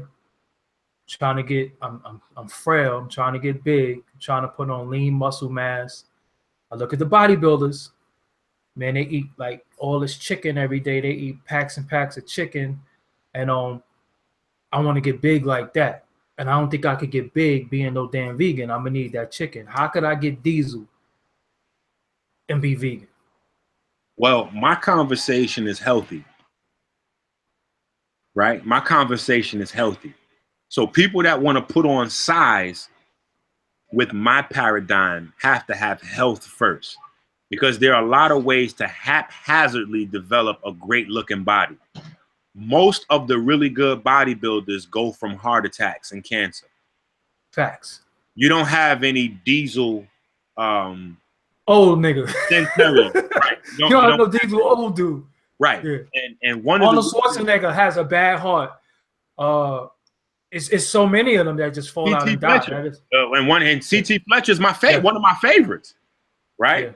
Yeah. So people be thinking I'd be coming at CT, but that's only because I love CT. I watch CT all the time. You know what I'm saying? It's still your motherfucking set. You know what I'm saying? That's his catchphrase. I love CT Fletcher, but he had 2 heart attacks, I believe. Right. And now he's vegan. And I want to think it's because I've been banging on him in videos and people got back to him and was like, yo, you can just switch up your diet and, change makes them. But maybe not. Maybe he just has some other influences. Who cares as long as the change is there? But CT Fletcher's now gone vegan. One of the largest problems, right, with bodybuilders is, again, nobody understands biochemistry. So what'll happen is we'll go to the gym, we'll work out, and we'll have a deep sweat, because we understand sweat equity, right? We understand if you're not sweating in the gym, you're not getting a good workout. And what do we do after we sweat? We drink some water. People that have a little bit more of an education, they will try to drink some type of water with some electrolytes in it. But the problem is you're not only losing the 92 plus minerals that you need, you're losing a lot of other nutrients in your sweat. So when you lose all those nutrients, not to mention the ones that you burnt in the physical process, and you put back water in your body, over time, you're becoming nutrient deficient. And because most bodybuilders only are working on how they look in the mirror, this is how they become sick over time. Because they're only worried about making sure they have macros, which is the right amount of protein, the right amount of fat, drinking the right amount of water, and et cetera, et cetera, et cetera. They're not worried about making sure they got 20 plus vitamins in a day. What form did they take those vitamins in? You see, because now it's known that when you take synthetic vitamins. See, when I was telling people synthetic vitamins cause cancer, they was telling me that I was pseudo and I was crazy. Now, what is a synthetic vitamin? A synthetic vitamin is something produced in the laboratory, right? It's not For from. example. Okay. For example. Let me do it like this. Let me go right to the book. See, when you have the book at home, you'll be able to go right to the book, right? So let me go right to the book, and I can give you a couple because I have a vitamin section. On page 106 starts the vitamin section. So we talk about natural nutrients. So beta carotene, otherwise known as vitamin A, is a pigment that your body needs. See, that's another issue that we have to deal with. The people are growing out of antiquated racial ideologies, but we still have to deal with the institutions that were based and founded with a lot of these premises. And in science, they're ruining our growth. So because we have this aversion to discussing pigments in science and biology, because it gets into melanin and Africans and Europeans, a lot of science is missing. So when we look at vitamin A or beta carotene, this is a pigment you need. This is why macular degeneration is on the rise right now. People losing their eyesight. Not to and you know, shameless plug. You know, the macular degeneration protocol is in the book. How to get that, how to stop that and reverse that. Right. But anyway. So you got your glasses on for show though. Just yeah. I just threw on the Woodies. You know what I'm saying? Okay, all right, because I don't want you to be like, yo, people losing their eyesight. You got on glasses, looking crazy. Like, you know what I'm saying? I'm in the D, so you know the Cartiers mean something in the D. I already knew what they was gonna say. Like, yo, he's talking about people losing their eyesight. He got on glasses. Oh no. We 2020. We 20. Okay, all right.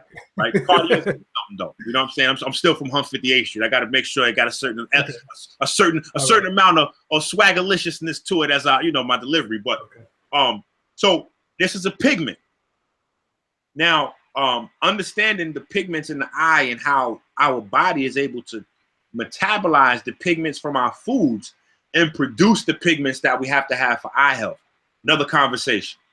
But synthetic vitamin A, methanol, benzene, petroleum residue, oil residue, acetylene acids, and refined oil products are. So all of those would be so if I go right now to GNC or somewhere, those labels would be on that bottle. Listen, if you get you some vitamin A, I won't throw GNC under the bus like that. But if you go to a local place that sells vitamins and you get you some cheap vitamin A, you know, your $3.99, your $6.99, you know, Family Dollar vitamin A's, stuff like that.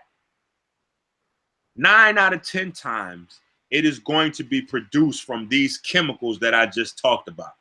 Instead of being the actual yellow, orange, and light red pigments that you would get from your fruits, vegetables, roots, herbs, grains, etc., etc.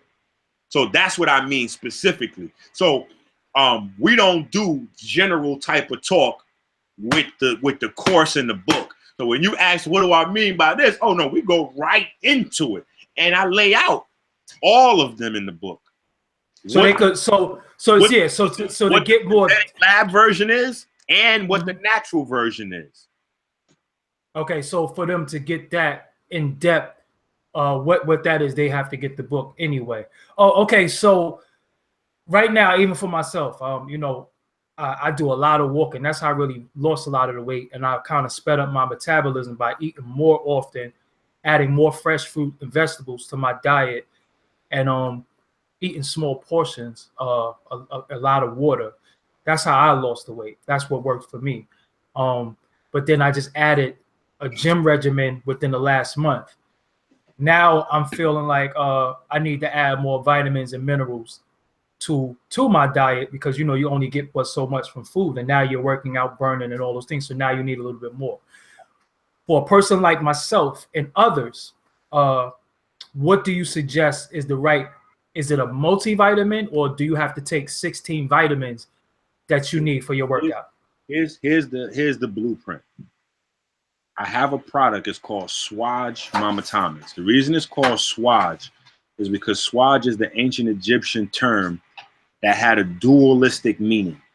On one hand, it was the term used for green. The other hand, it was the term used for healing or health.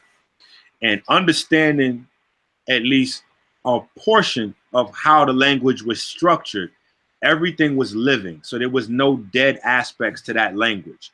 So when you talked about green, it was the process of greening, right? Which was synonymous with health in that culture.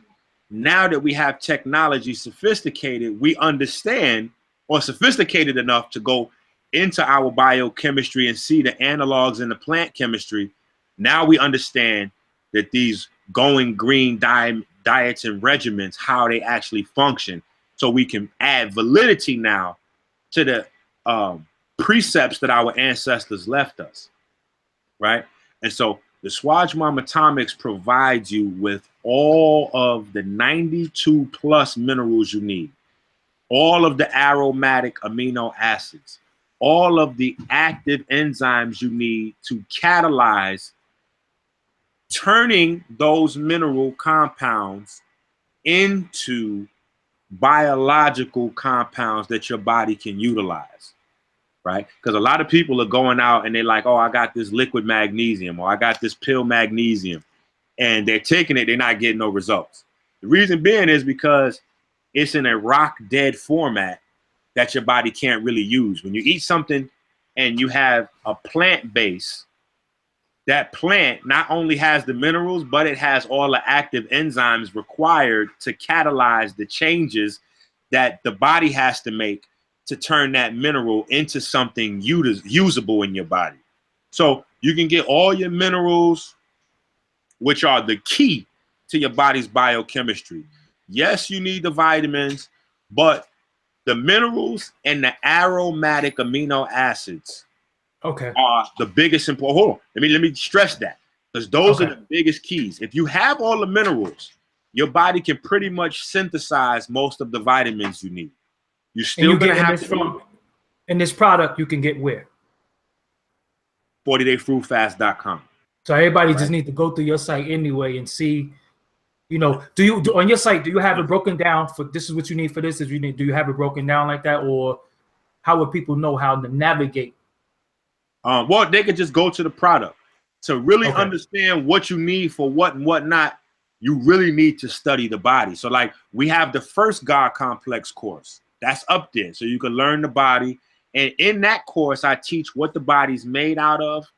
I give the basics of mineral relationships and give people what plants are high in what minerals and all that kind of stuff. So when you learn this, you'll understand why certain healers will say, if you have this problem, you need this plant. It's not necessarily that plant you need. It's the substances that that plant concentrates. So you can't even just think it's all about the plant, because if that plant was grown in mineral depleted soil, that plant is not going to do the job that it's known for, because it's not going to be high in those minerals, because those minerals weren't in the soil. This is why in today's climate, we have to supplement even with a plant-based diet to get all of the nutrients that we need. Now, aromatic amino acids are the things that runs all of the body's biochemistry, even the neurochemistry. And because we're not getting enough of those in our diet, we have an imbalance in neurochemistry. So translation, we're dealing with crazy niggas running around. Right? And so this is why our emotional health is scarred, because we're insane and we're dealing with other insane people in business and personal relationships. So this is what creates the emotional distress. But tyrosine, right? All of your pleasure centers in your brain, right? When you're using these different drugs, the pill popping, the weed, the coke, the dope, the whatever it is regulating the pleasure centers in the brain. The pleasure centers in the brain are based on dopamine stimulation. You can have dopamine stimulation from a diet high in tyrosine and the right type of light. the right type of conversation. When you building with a brother and y'all in a good place with a convo, that's your dopamine levels rising. But dopamine is a byproduct of tyrosine being reduced into dopamine. So you don't have dopamine, adequate dopamine levels, or even the ability for your body to make adequate dopamine in the body or in the brain without having the prerequisite amount of tyrosine. You're going to have a whole bunch of aggressive, over angry and moody people that don't have high levels of tryptophan in the body.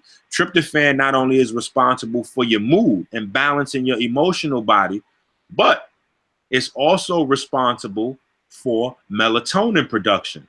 So now no tryptophan, no serotonin.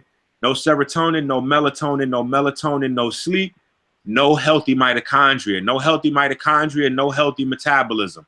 No healthy metabolism, no healthy hormones. No healthy hormones, no ability to build muscle in the first place. The tryptophan is also in turkey, right? Tryptophan is in turkey. In fact, on EnQi'sDetox.com, when you go to that page, I give a little breakdown on a antioxidant rich diet, and I tell people you can wean off of meat onto turkey as opposed to fish. People trying to come off the meat, don't go to fish, go to turkey.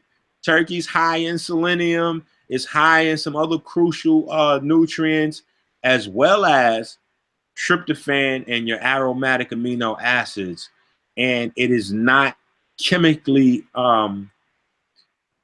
regulated like chicken is yet, because the demand is not so high for turkey. So they're not pumping it up with all the estrogens, and that's another thing. People that eat meat talk about people that are on a plant-based diet that indulge in soy and soy-based plant-based meats. And what they don't understand is the people eating meat and chicken are getting more soy than people that just eat tofu. Because Estrogen the way that soy, they grow the chicken, the way they grow the calves into cows, before their genetic code would have them in an adult body. So the way they speed the growth is by injecting them with large amounts of estrogen. So you think you're not eating the estrogen. If you're eating that meat, you're eating that estrogen. And tell them estrogen is why maybe a lot of y'all dudes is walking around with your pants maybe real tight and blouses and shit like that. You might have a little. Correct. Certain types of soy compounds boost the estrogen, and that's a whole nother issue. The testosterone, and not just testosterone, but your anabolic hormones in general are dissipating while the catabolic hormones are having a rise. And the reason being is because of our poor understanding of biochemistry, our nightlife, the night culture, staying up at night when you're supposed to be in bed, right? All of these things that are man-made really are damaging to the body. And we are acculturated now. So my thing was always, being where I'm from, 158th Street in the Bronx, not to stop you from living and enjoying life the way it's structured now. Especially in New York City, it's so fast and it never stops. Well, here's the thing. Just to understand how these things affect your body so you can hopefully neutralize the downsides, right? You don't gotta not go to the party, but if you're gonna go to the club, this is what you're gonna need to do. See, the backdrop that people don't understand is athletes, right? Professional athletes hide the ugly side of athleticism from you. I'm gonna pull a skirt off real quick. I'm gonna expose something. All of these athletes are on IV bags after a game. Wow. They're all on IV bags. What's in the IV bag? Because they're getting charged. They're getting charged $7,000. You know, anywhere from, I say, because the actors and celebrities is on these IV bags too. When you hear about them going to the hospital for exhaustion and all this foolishness, they're not going. See, we think when we hear exhaustion, we don't understand the scientific terminology. Yeah, we think the nigga exhaustion, right? It's not that they're tired. It's the other definition of exhaustion when like exhausted. meaning they've exhausted all of the nutrition in the body that allows the body to function. Every functionality in the body requires a set of minerals and other nutrients so that that action can happen. If they're not there, the action can't happen. So they're going to the hospital, not because they're tired, but because they have no nutrients left in the body, and they're on the verge of collapsing and falling out. So they go get an IV bag where they force feed them water and minerals, and they're being charged $1,500, $2,000, all the way up to $10,000 to get an IV bag. Why are they doing that? They can go to my website and get the swabs and get the mineral. They can get the mineral right there. They could drop a whole bottle in a gallon of water, knock that gallon out, and be done with it at less than $100 with no IV, and they lit. How long does that last? How long would that last though? If they did like that, like how in the body, how long does it last? But it'll do the same job as the IV bag. Oh, okay. The IV bag is a temporary fix until the next game. So they might play a game on Monday night after the game. So you hear treatment. You hear these conversations, and you're like, yeah, the players are practicing and getting their treatments. And what is treatments? What the hell does treatments mean? That means they're getting massages, acupuncture, IV, so they get the nutrients in to replace sometimes the 10 to 20 pounds in water and minerals they lose after a game. Yes. Yeah, I've heard some football players can lose up to 20 pounds a game. Yeah, fact. Yeah. And the problem is not what they're losing, it's what they're losing. So it's not what they're losing, but it's what they're losing. They're losing and what they lost. Correct. And so understanding how to put those things back. Now you go from if you play 80 games in a season, and after every one of those games, you have a $2,000 IV bag you got to pay for. What kind of bag is that? If I save you $1,900 off of every one of those IV bags, now transferring to a plant-based healthy lifestyle not only becomes about saving your body, but again, your fiscal health. So this is the whole the 360 that we have to do. So we're going to go into all of these topics and have a nice, healthy conversation on Saturday. You know what I'm saying? Okay, give them a date. Yeah, give them a date for that. Harlem. This Saturday. Okay. At Besame. Besame's in Harlem, right? Dame un beso, right? So, give me a kiss. At Besame in Harlem, the restaurant would be there Saturday at 3 o'clock. And no, pause in advance. I'm not telling Doggie Diamonds give me a kiss. I'm explaining the name of the restaurant to you guys. I didn't even take that shit into no, not you. But just that fast, I got a text message like, whoa. I'm like, come on, guys. Come on. Yeah, I didn't even grow up. Behave yourselves. Right. Yeah. So, just understanding the crux that we're in and the power that we wield. We are in one of those situations again, and we could walk into this with our eyes open. It's another time when what your ancestors left you is getting ready to become the industry standard globally. And what you're going to do is, if you don't invest in your education right now, you're going to watch the world change around you. Because when you hear green technology, who do you hear talking green technology? Presidents, ex-presidents. They're allocating billions and trillions of dollars to green technology. What does that mean for you? The people that are going to be the producers, the inventors behind the green technology are going to have to know what? They're going to have to be interdisciplinarily educated. And at the center of that is going to have to be your body chemistry.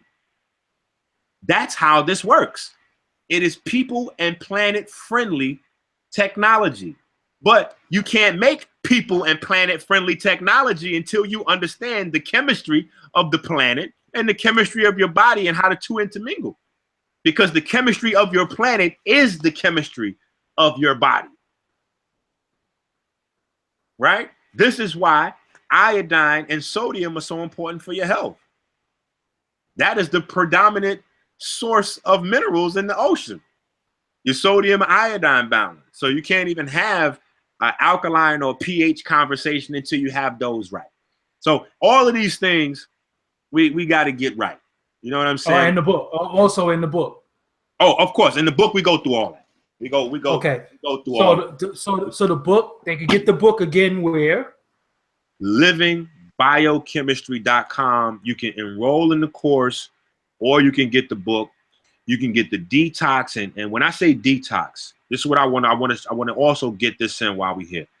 I know we at the 2-hour mark, but it's all right. Yeah. I want to get this in though. A lot of these detoxes that's on the market are garbage.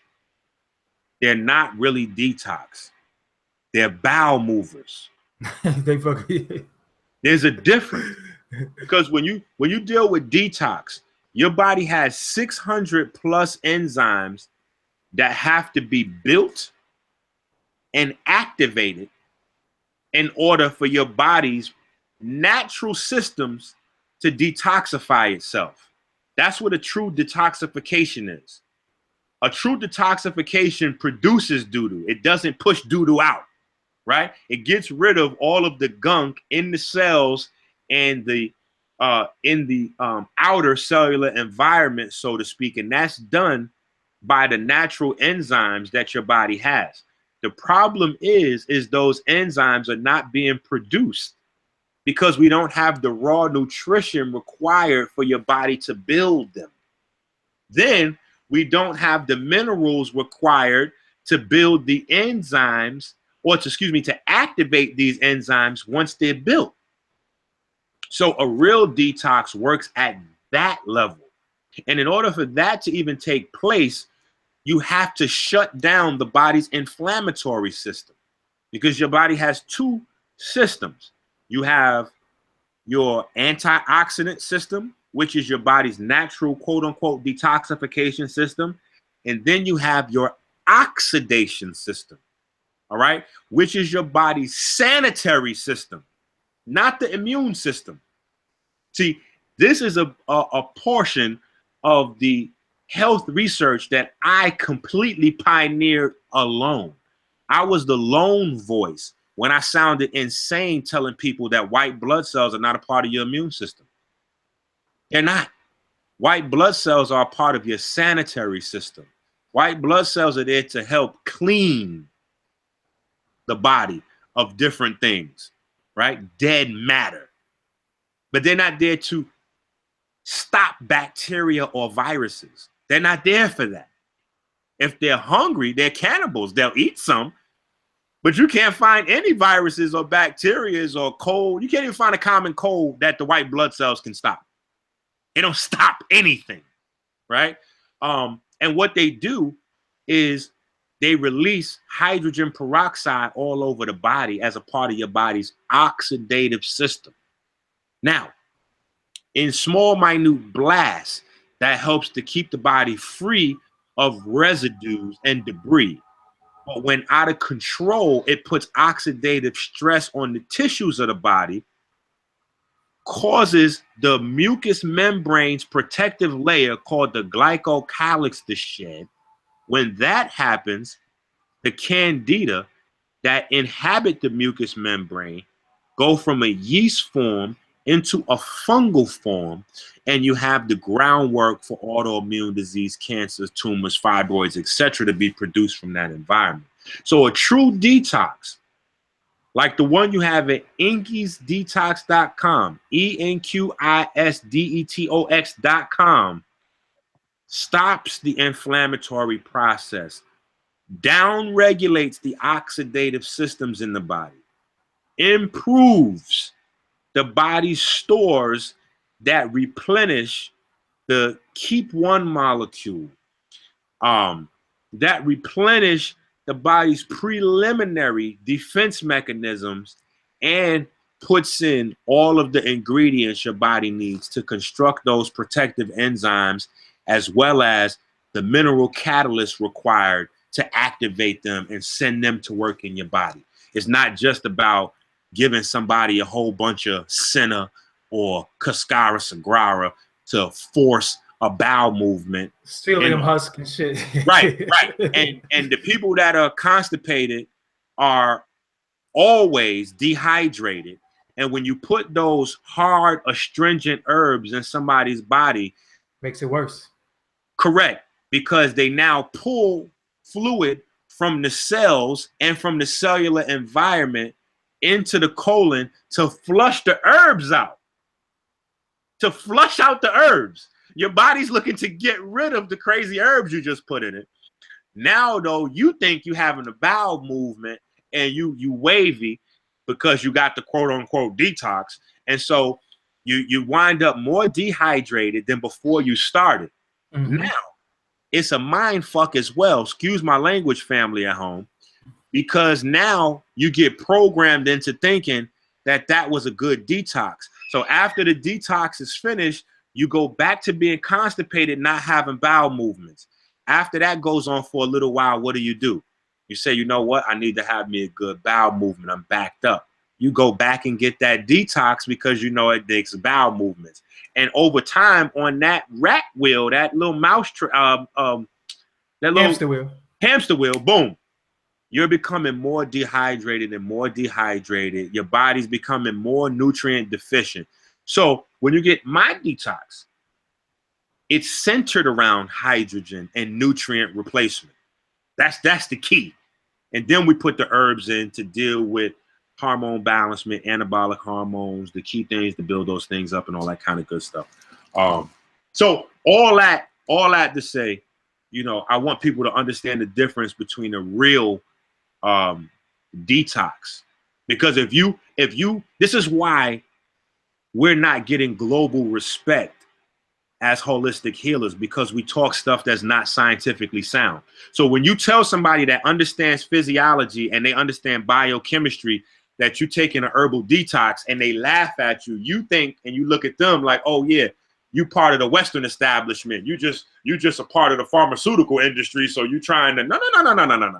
They're not laughing at you because they're a part of some big global conspiracy. They're laughing at you because they see that you're scientifically and specifically biochemically illiterate.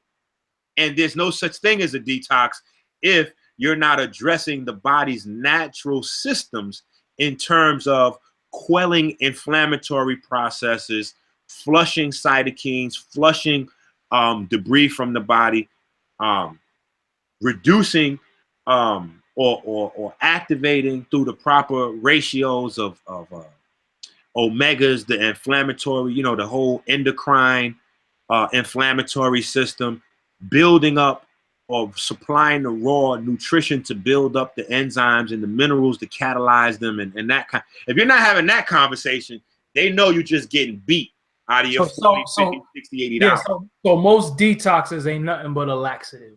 A laxative, a complicated herbal laxative with a lot of hype and mystical shit around it because they know people don't like to read anymore, but they like to feel special. So they'll tell you this is the special plant from on top of the mountain, and this is a superfood and all kinds of ridiculousness there's no such thing as a superfood. See, but people that don't know about their body, they can put stock in this. No, this is the acai berry. You know, this is amazing. This is no. There's no such thing as one thing that's going to heal everything in your body. Okay, sea moss is amazing, but sea moss is not a superfood. Okay, sea moss is not going to heal everything in your body.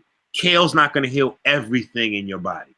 Okay, there's no one thing that you think, oh no, I'm on that. Yo, EnQi, I'm good. I got the burdock and the sea moss.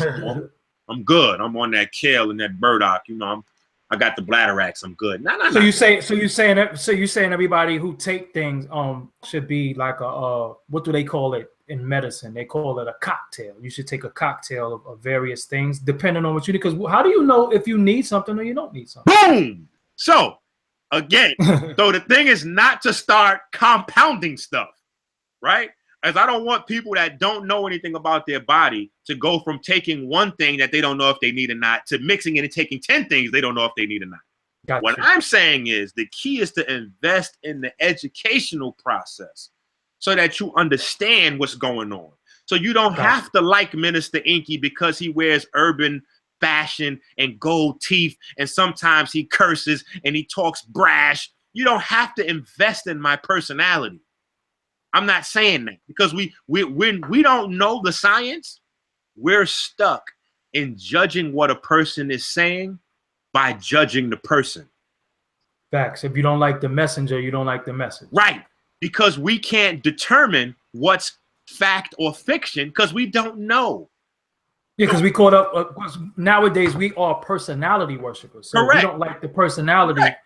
We don't give a fuck what you say. That's right. And being ignorant of the knowledge or the science undergirding these conversations is what puts you in a position where you have to be a personality worshiper. Even if you don't think you are, you have to judge it. Oh, well, he's got a white suit. Oh, what's his qualifications? He came through med school.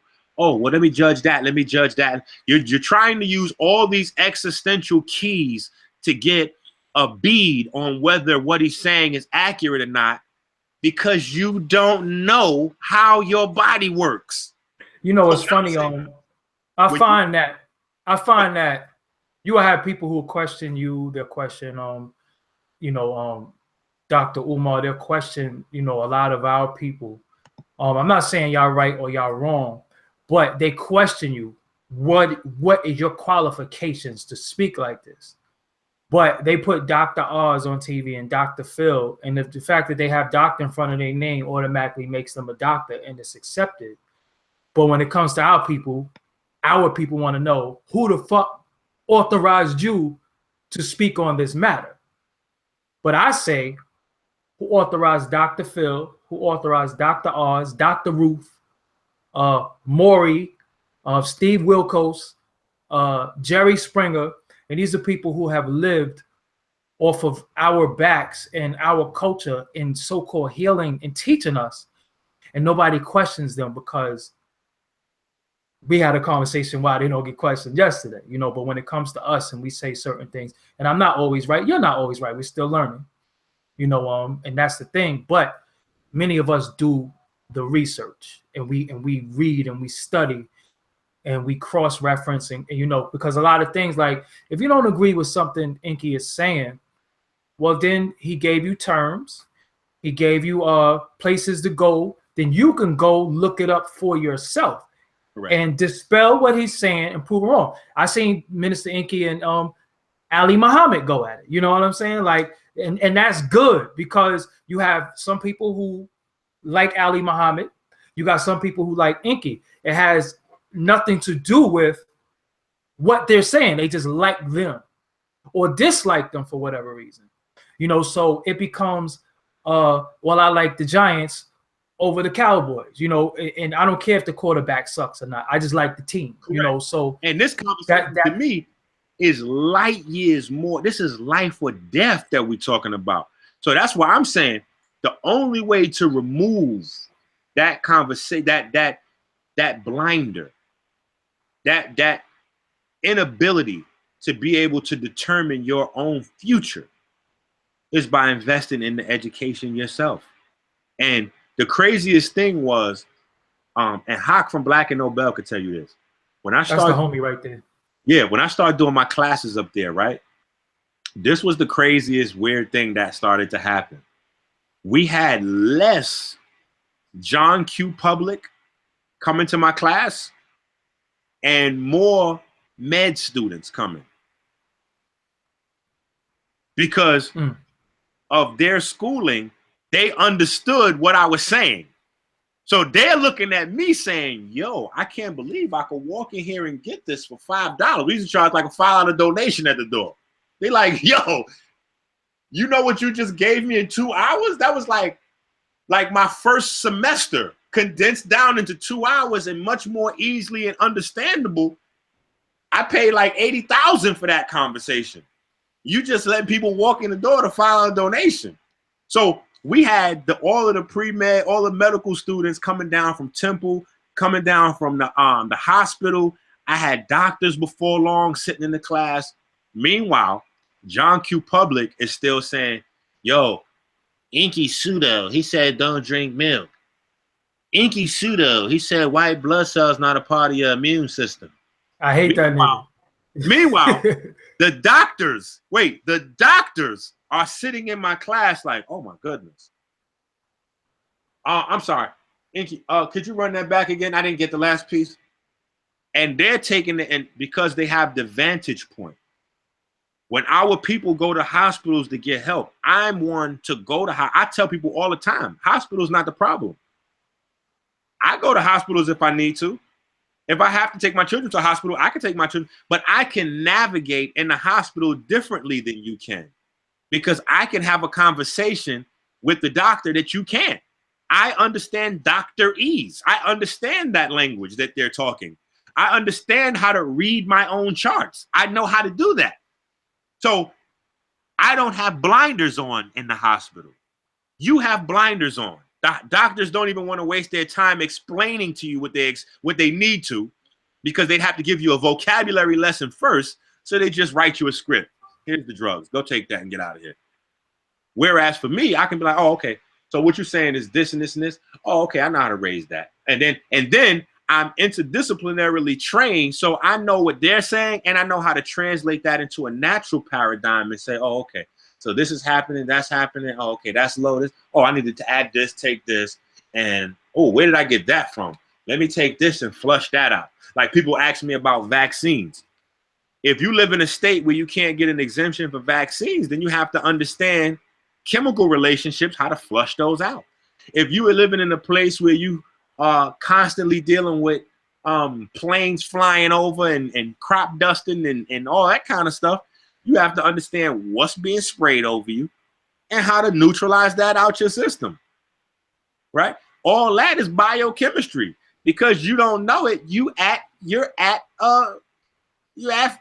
in danger, because you don't know how to neutralize polonium, the radioactive stuff that's in tobacco and tobacco products. You're at risk. You talked about that with the weed. Yeah. Right. But it's even people's cigarettes, cigars, you know, because all of those things. I mean, the weed, the roll-ups. Roll-up. So yeah. all of these things are chemical relationships. So, you know, we done gave them a good 2 hours. Yeah, no, we on like almost 2.5. We like right. 2:20 right now. So this Saturday. Yeah, this Saturday, 3 o'clock, Besseme's in Harlem, right? Special invited guest, Doggie Diamonds, if he can make it, right? So you get it. You get the name. You get it. You get the name. Yeah. I'm your age group, so yeah, I know that was that was classic. That was a thing for us. That was. So when I seen the name, I was like, oh my God, that's fire right there. Like I don't know if my daughter's age group and them, she's 17. I don't know if they with it, but I know that was something for us. Like that was daily. Yeah, because a lot of people hear the name and they be like, oh, the name is stupid. I'd be like, because you don't get it. Right. You have to get it. You know, and I do age appropriation. That's Hood 101. If you don't get that name, that tells me a lot about where you grew up at. Facts. How you was raised. So this Saturday, you're gonna have the book on deck. Yes, if you have any left. Hopefully Doggie Diamonds will be in the building, Sinetta will be in the building, Dr. Dre, Keith Murray, doing the most beautifulest thing in this world is just like that. And I thought it was so fitting for Keith to come do the most beautifulest thing in this world, because he was way ahead of his time with that. Facts. Because in order for people to even understand the lyrics in that song in the 90s, you actually had to go to the dictionary to look up what he was trying. So there's been people trying to educate us low key in various ways and aspects for a long period of time. But so anyway, he'll be there performing. He'll be with me January 20th in Kannapolis at Wired Coffee Express. We're doing our thing down there. Again, support the Sinetta TV Awards. Oh, I wanted to congratulate you, right? Yes, Black Power Award. Yes.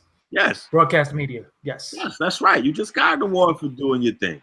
See, we gotta support our listen, you guys don't get this thing. We have to support our own, right? I had a lot of support with the first God Complex course, and that allowed me now to get to the next level where we have the next course and we're going to be at a doctor level, and we have nurses, doctors to help with the course, facilitating, et cetera, et cetera. So now, because of the support, now we're here, right? When we support the Black media, we're building our institutions. That means being pro-Black. That's what pro-Black is. Pro-Black does not mean you in the crib burning incense, rubbing shea butter on your skin or coconut oil. And blaming white folks for your failures. Yeah. Pro-Black means in support of. And that means when you put Black after that, you're in support of Black people. That means Black businesses. That means anything Black. Of course, there's going to be instances where you have to deal with outside people for certain things. But if you go and you see a wholesale incense spot and you might see one of the homies on the corner, give him a play too. You know what I'm saying? Give him a play and then go get your wholesale joint. But understand that he's out here hustling and grinding. You see Black products. You see every time you see me, you see with a Black clothing line. I got my own clothes on. You know, my stuff is called Discipline. I got my own stuff. You can get this at shop.Doggie Diamonds TV. I got the shirt, the match, the damn hat. You know what I'm saying? So this is what I'm saying. You have to, you have to support each other. Every time you've seen me on camera, I've had on a Black designer's clothing. I do not wear anything else. I'm trying to get shades popping. And wait, let me add this too. Go ahead. We need the room to grow. I've been incredibly blessed. I'm incredibly appreciative and humble in ways that words can't express to the people that have supported me over the years and just allowed me to grow and continue to grow, because there's a lot of things I still have to develop in terms of the product line and the website and all these things. Is getting perfected over time, right? But you got to allow that to happen. No, you don't get a fuck up with Black people. Man, fuck up. You're out of here. You're a fucking piece of shit. Man, it's like very, very harsh criticism. So allow people time to grow and support them through their growth. If nobody supports you when you are looking shabby, you don't get to grow into a polished business that then turns into a polished industry leader that may branch into a polished industry. So you got to water the seed so it could turn into a sproutling and then into a tree and then into hold on. Daddy Zach said we treat Black people like the Knicks. If that's not the greatest analogy ever, the Knicks is never gonna get no love. But you know what? People don't know what people do know, but they overlook it, that a lot of people that you look at successful people have failed millions of times. Over and over. And the only thing that they didn't do was that they didn't give up. Exactly. So, it is, all of this is a learning process. I didn't go to school for media. I'm a high school dropout. You know what I'm saying? Everybody knows this, but if you could listen to me talk and you could see my ways and actions, you wouldn't know what my level of education is, and at the same time, I don't let society or white people validate who I am, and I don't think a lot of people should do that, because when it comes to them, they have to verify it before it's actually let me say this on that note, because my dad gave me a jewel when I was young, and it allowed me to become who I am today. He said, son, you do know that after high school, when you go to colleges, universities, medical school, law school, whatever the case may be, all you have is people guiding you through books. So you do know that. They're just guiding you through books. And it took a while for that to really sink in, the magnitude of what he was saying. So we put a lot of stock in these institutions and we forget that it's just a system put together for people to guide you through books. And right now I said books, My twins is coming out. They on me right now. Like, yeah, Yeah, Dad. it's about that time. So before we go, right. just give them all your social to read our bedtime stories and take it down. Give them all your social media and also all your social networks. Yes. So you can YouTube me. My YouTube channel is Minister EnQi Sang Real. I'm gonna come, baby. Go ahead. You better have Kissy Wissy waiting for me. But yeah, so Minister EnQi Sang Real, my YouTube. Minister EnQi Wasia is my Instagram. EnQi Sang Real, my Facebook. But I'm more active on Instagram, so that's probably the best place. Sang Real. What is that? My last name.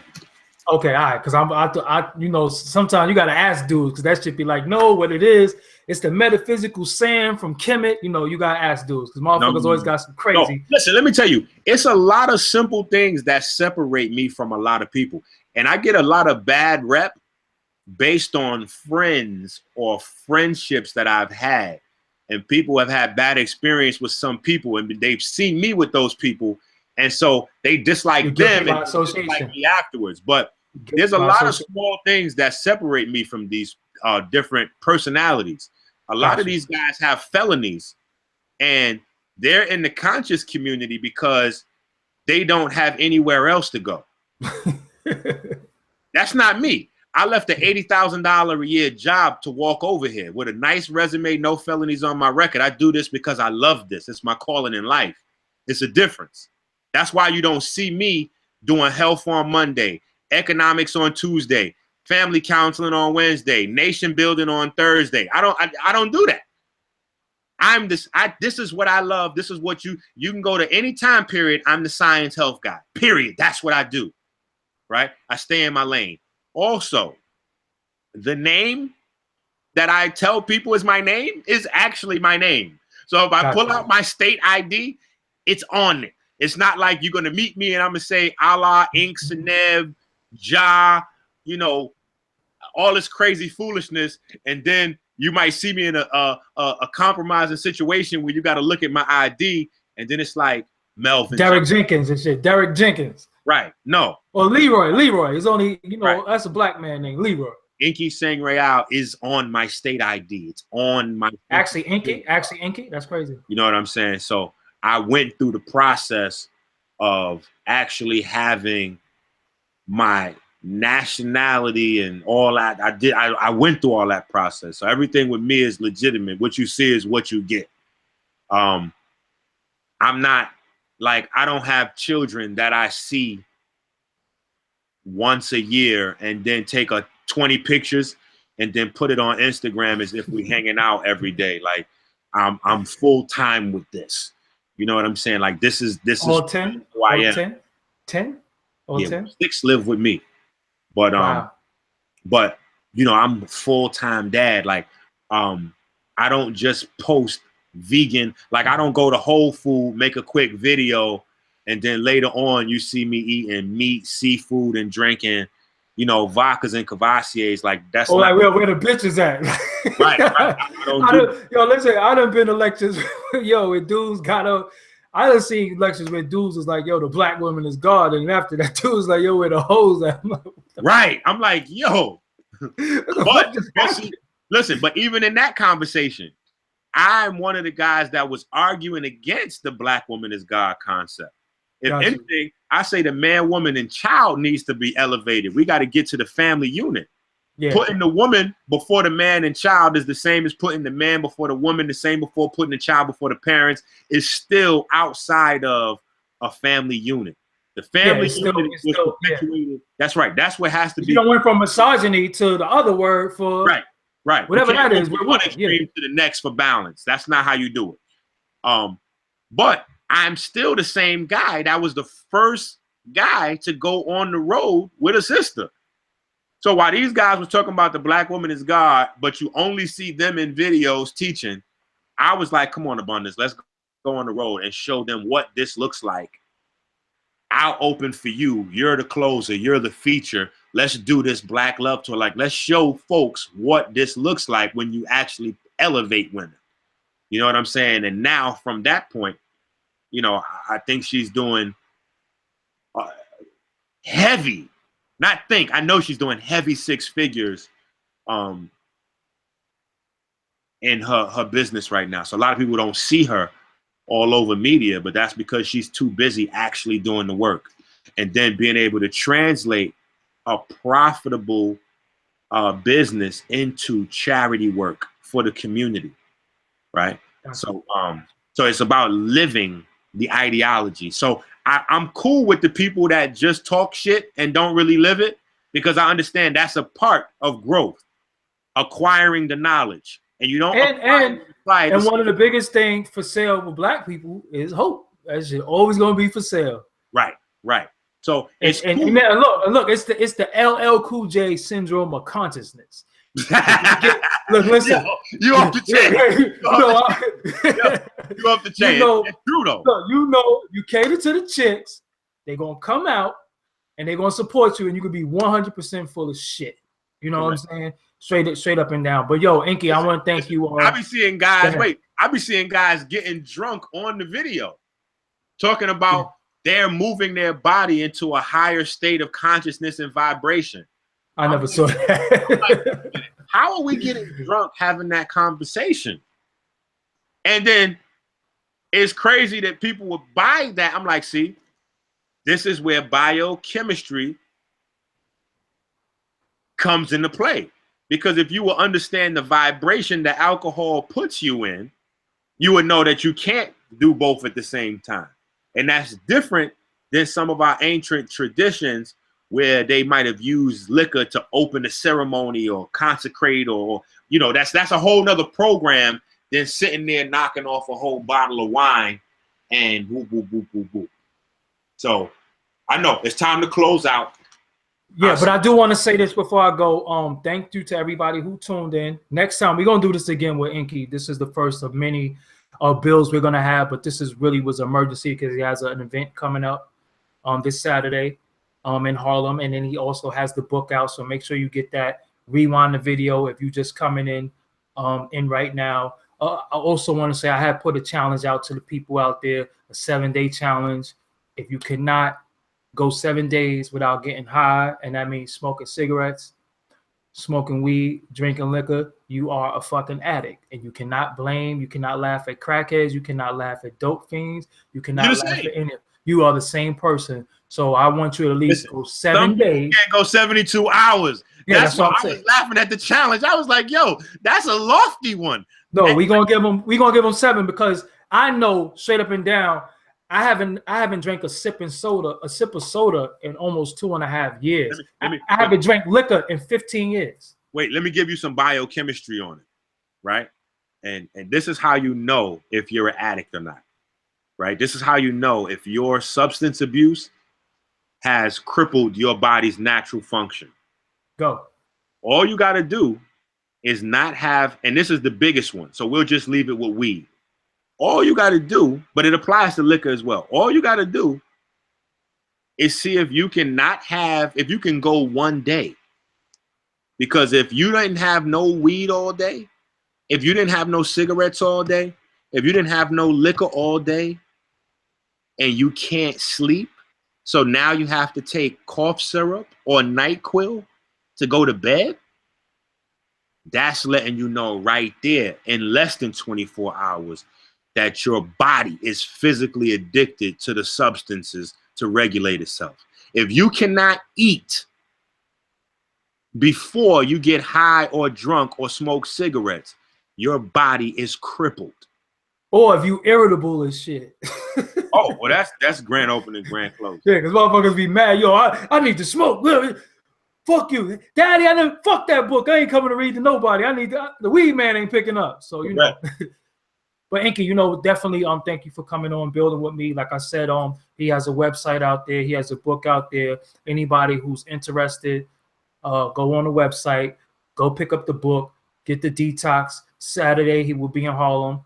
And you could come out, meet him in person in the flesh, build with him, get some of the products. I'm Doggie Diamonds. Y'all know I'm Doggie Diamonds on everything. Doggie Diamonds TV on YouTube. And I'm Doggie Diamonds, DOGGIEDIAMONDS. On every platform, Snapchat, Instagram, Twitter, Facebook. Shout out to, I just hit 90,000 subscribers today Shout out to all 90,000 of all my subscribers. I keep my subscribers out there because I'd rather get it organically than it cheap. So shout out to everybody who's been supporting me over the 2 years, rather the year and a half to almost 2 years that I've been doing all this work and putting all this Doggie Diamond stuff together. March will make exactly 2 years. So shout out to everybody who's been riding with me on this train. Like he said, give me room to grow. I got a long way to go. I'm still a Brooklyn dude, so I do get motherfucker ignorant every now and again when you get out of pocket with me. But that's just what it is. He from the Bronx, you know what I'm saying? So he know what it is. And yeah, if that's what the hand called for, then you know that's how you got to play the cards out. And I have to say, and I didn't do this. I need to do this more. Shout out to Timeless Backdrops. If you need a backdrop, and if you look at the Ali Vegas interview, it says Doggie Diamonds, no filter all over behind us. Timeless Backdrops made that backdrop for me. So if you need a backdrop, go to timelessbackdrops.com, get you a backdrop. That video has 1.2 million views on YouTube on this channel. We're talking about all the shit we've seen in the industry of music and entertainment. And we did tell y'all how they greet you in the party. I never had it happen to me because I would have been in jail, but we did tell you how they greet people in the parties, in these little parties, and they grab your jump off. And Terry Crews just came out and said, that's right and exact, without even referring to our interview. We told y'all that a year ago. And Terry Crews just came out and went public and said, that's how they came to him. The dude came up to him and squeezed his meat. And also somebody said Cuba Gooding Jr. did that. That's out there too.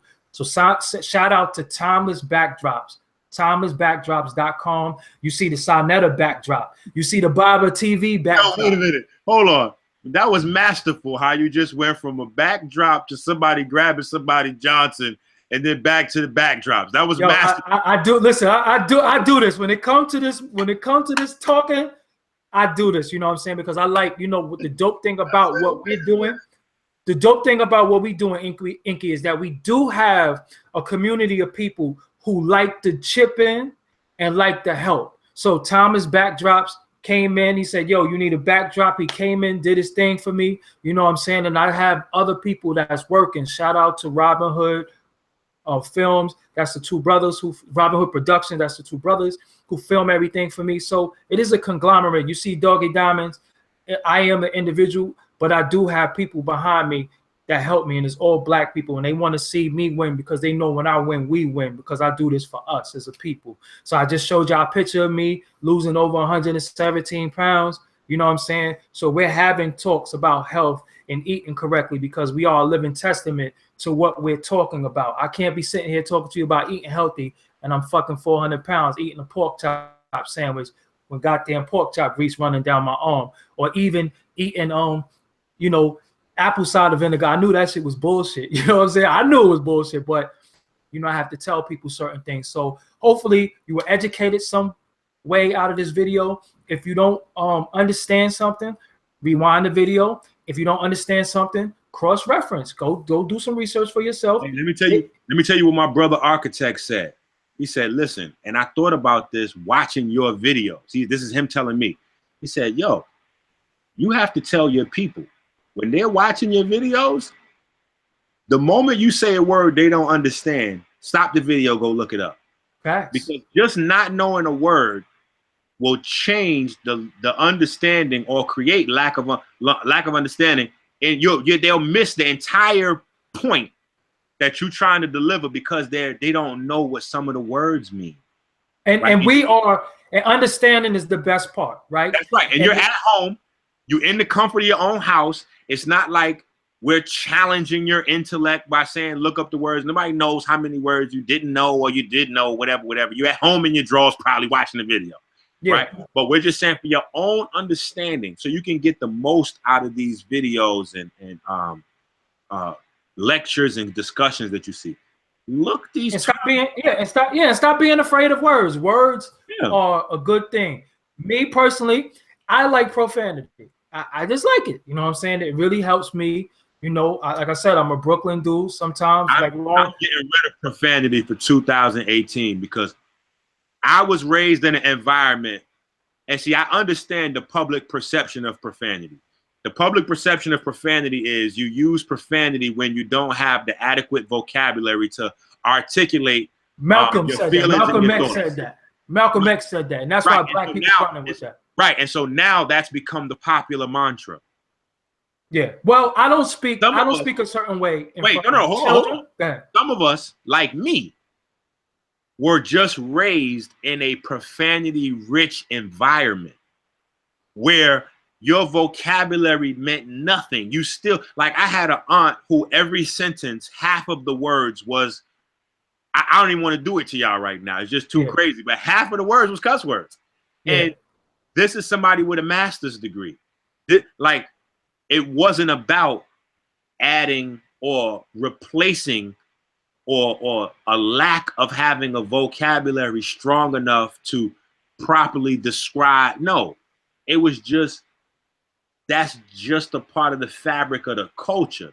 So for me, in order to stop hearing so much people complaining about my profanity, I'm giving profanity up for 2018 because a lot of my brothers, you know, in my lodge, they like, yo, you know, it's time to turn a new leaf and get it together, you know, help make your message, your teachings go global faster by reducing the amount of people you alienate, because you alienate some people with that. So I'm like, okay, you know what?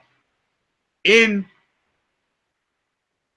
the quest to promote healing to larger and wider audiences, I'm going to make a valiant effort in reducing my profanity uses. No, first you said you're going to stop. Now you're saying reducing. Don't bullshit. Well, reduce is the precursor to stop. I got to slow it down before I can get it to a screeching halt. That's what I teach people with diet too. Slowly change the diet so that the change will last for a long time. So all right, so this is what you're going to do. You're going to reduce to stop. I'm going to take everything that you stopping and double it up. I'm going to take it. Yeah, I'm going to take it. You know, no, but listen though. At the end of the day, it's appropriate times for everything. I don't curse to children in front of children. And I don't curse in front of elders. And when I say elders, I don't mean somebody who's 3 years older than me. I mean people's mother. Because there's some people who curse in front of their mother. I'll never feel comfortable cursing in front of anybody's mother. No, some people do. That's wow. You know, I would just never feel comfortable doing it. I won't even curse in front of your mother. Like that's, but you know what? Again, that tells me where you were raised at. Because I was raised in an environment where anybody in the neighborhood that was of a certain stature was liable to give you a whooping. Facts. And that's the problem now. But that's a whole nother conversation. Yo, like I said, thank you for joining me. This won't be the last time that we do this. We're gonna have other topics to talk about, dealing with health and dealing with, you know, correctly eating. I hope, you know, some of the answers that y'all was looking for, you got from this. If not, pick up the book. If not, hit EnQi on social media. All this information is out there. He said it. And that's it. I thank everybody for joining me.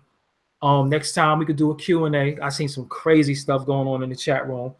You know, some of it was cool, and some of it was just like, come on, man. Like, you know, just come on, man.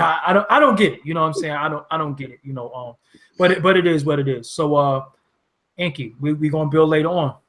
Yes, sir. Hopefully I see you Saturday. Right. Yeah, you said it's early, 3 o'clock? 3 o'clock. All right, I might pull up because I like to do stuff early, man. I'm getting old. I can't be outside late at night and stuff like that. Come get some exclusive. You know what I'm saying? Yeah. So right. You could film at the event if you want, or you could just get some interviews post event. Yeah, and the people don't know, we was together in Detroit too. We was together in Detroit. Yes, that was a dope one. We didn't get as much. I like to get when events happen like that where a lot of people is there. I like to get other footage outside of just the direct lecture. I think. Yeah, what was we building on though? We got some good footage though, sitting down when your daughter.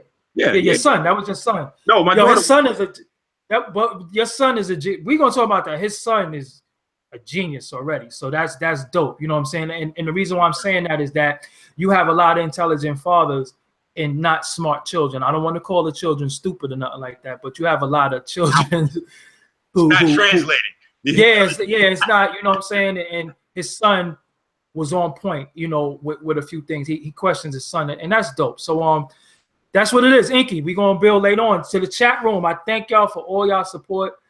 You know what I'm saying? 90,000 subscribers and growing. You know what I'm saying? And like, I know I'm doing this all independent. I do not have any of those men with their strings on my back telling me what I can do and what I can say. So we have these conversations how we want to, when we want to. And EnQi hit me up. Would you hit me up yesterday? Day before, maybe. Day before yesterday. That's what I'm saying. So a lot of people think I'm hard to contact. I don't do none of that funny style Hollywood stuff. I'm not into that. None of that weirdo stuff. It wasn't. Listen, it wasn't. It was simple. I called his number and then he answered it. Yeah, it ain't no. I don't got no secretary, no dude in tight sweatpants. Yo, people be like, yo, hit this. What you gonna do when you hit that number? Just tell such and such that I'm like, I'm not getting ready to do all that. Yeah, I can get in contact with the president. Yeah, right. Like I got one number. I'm gonna give you that number, and then just like it's gonna just work very simply. If it don't work simply, it's not supposed to work. All right, so that's what it is. I'm about to go play some Call of Duty. White kids be calling me the N-word on there, so I will go smoke them in this Call of Duty real quick.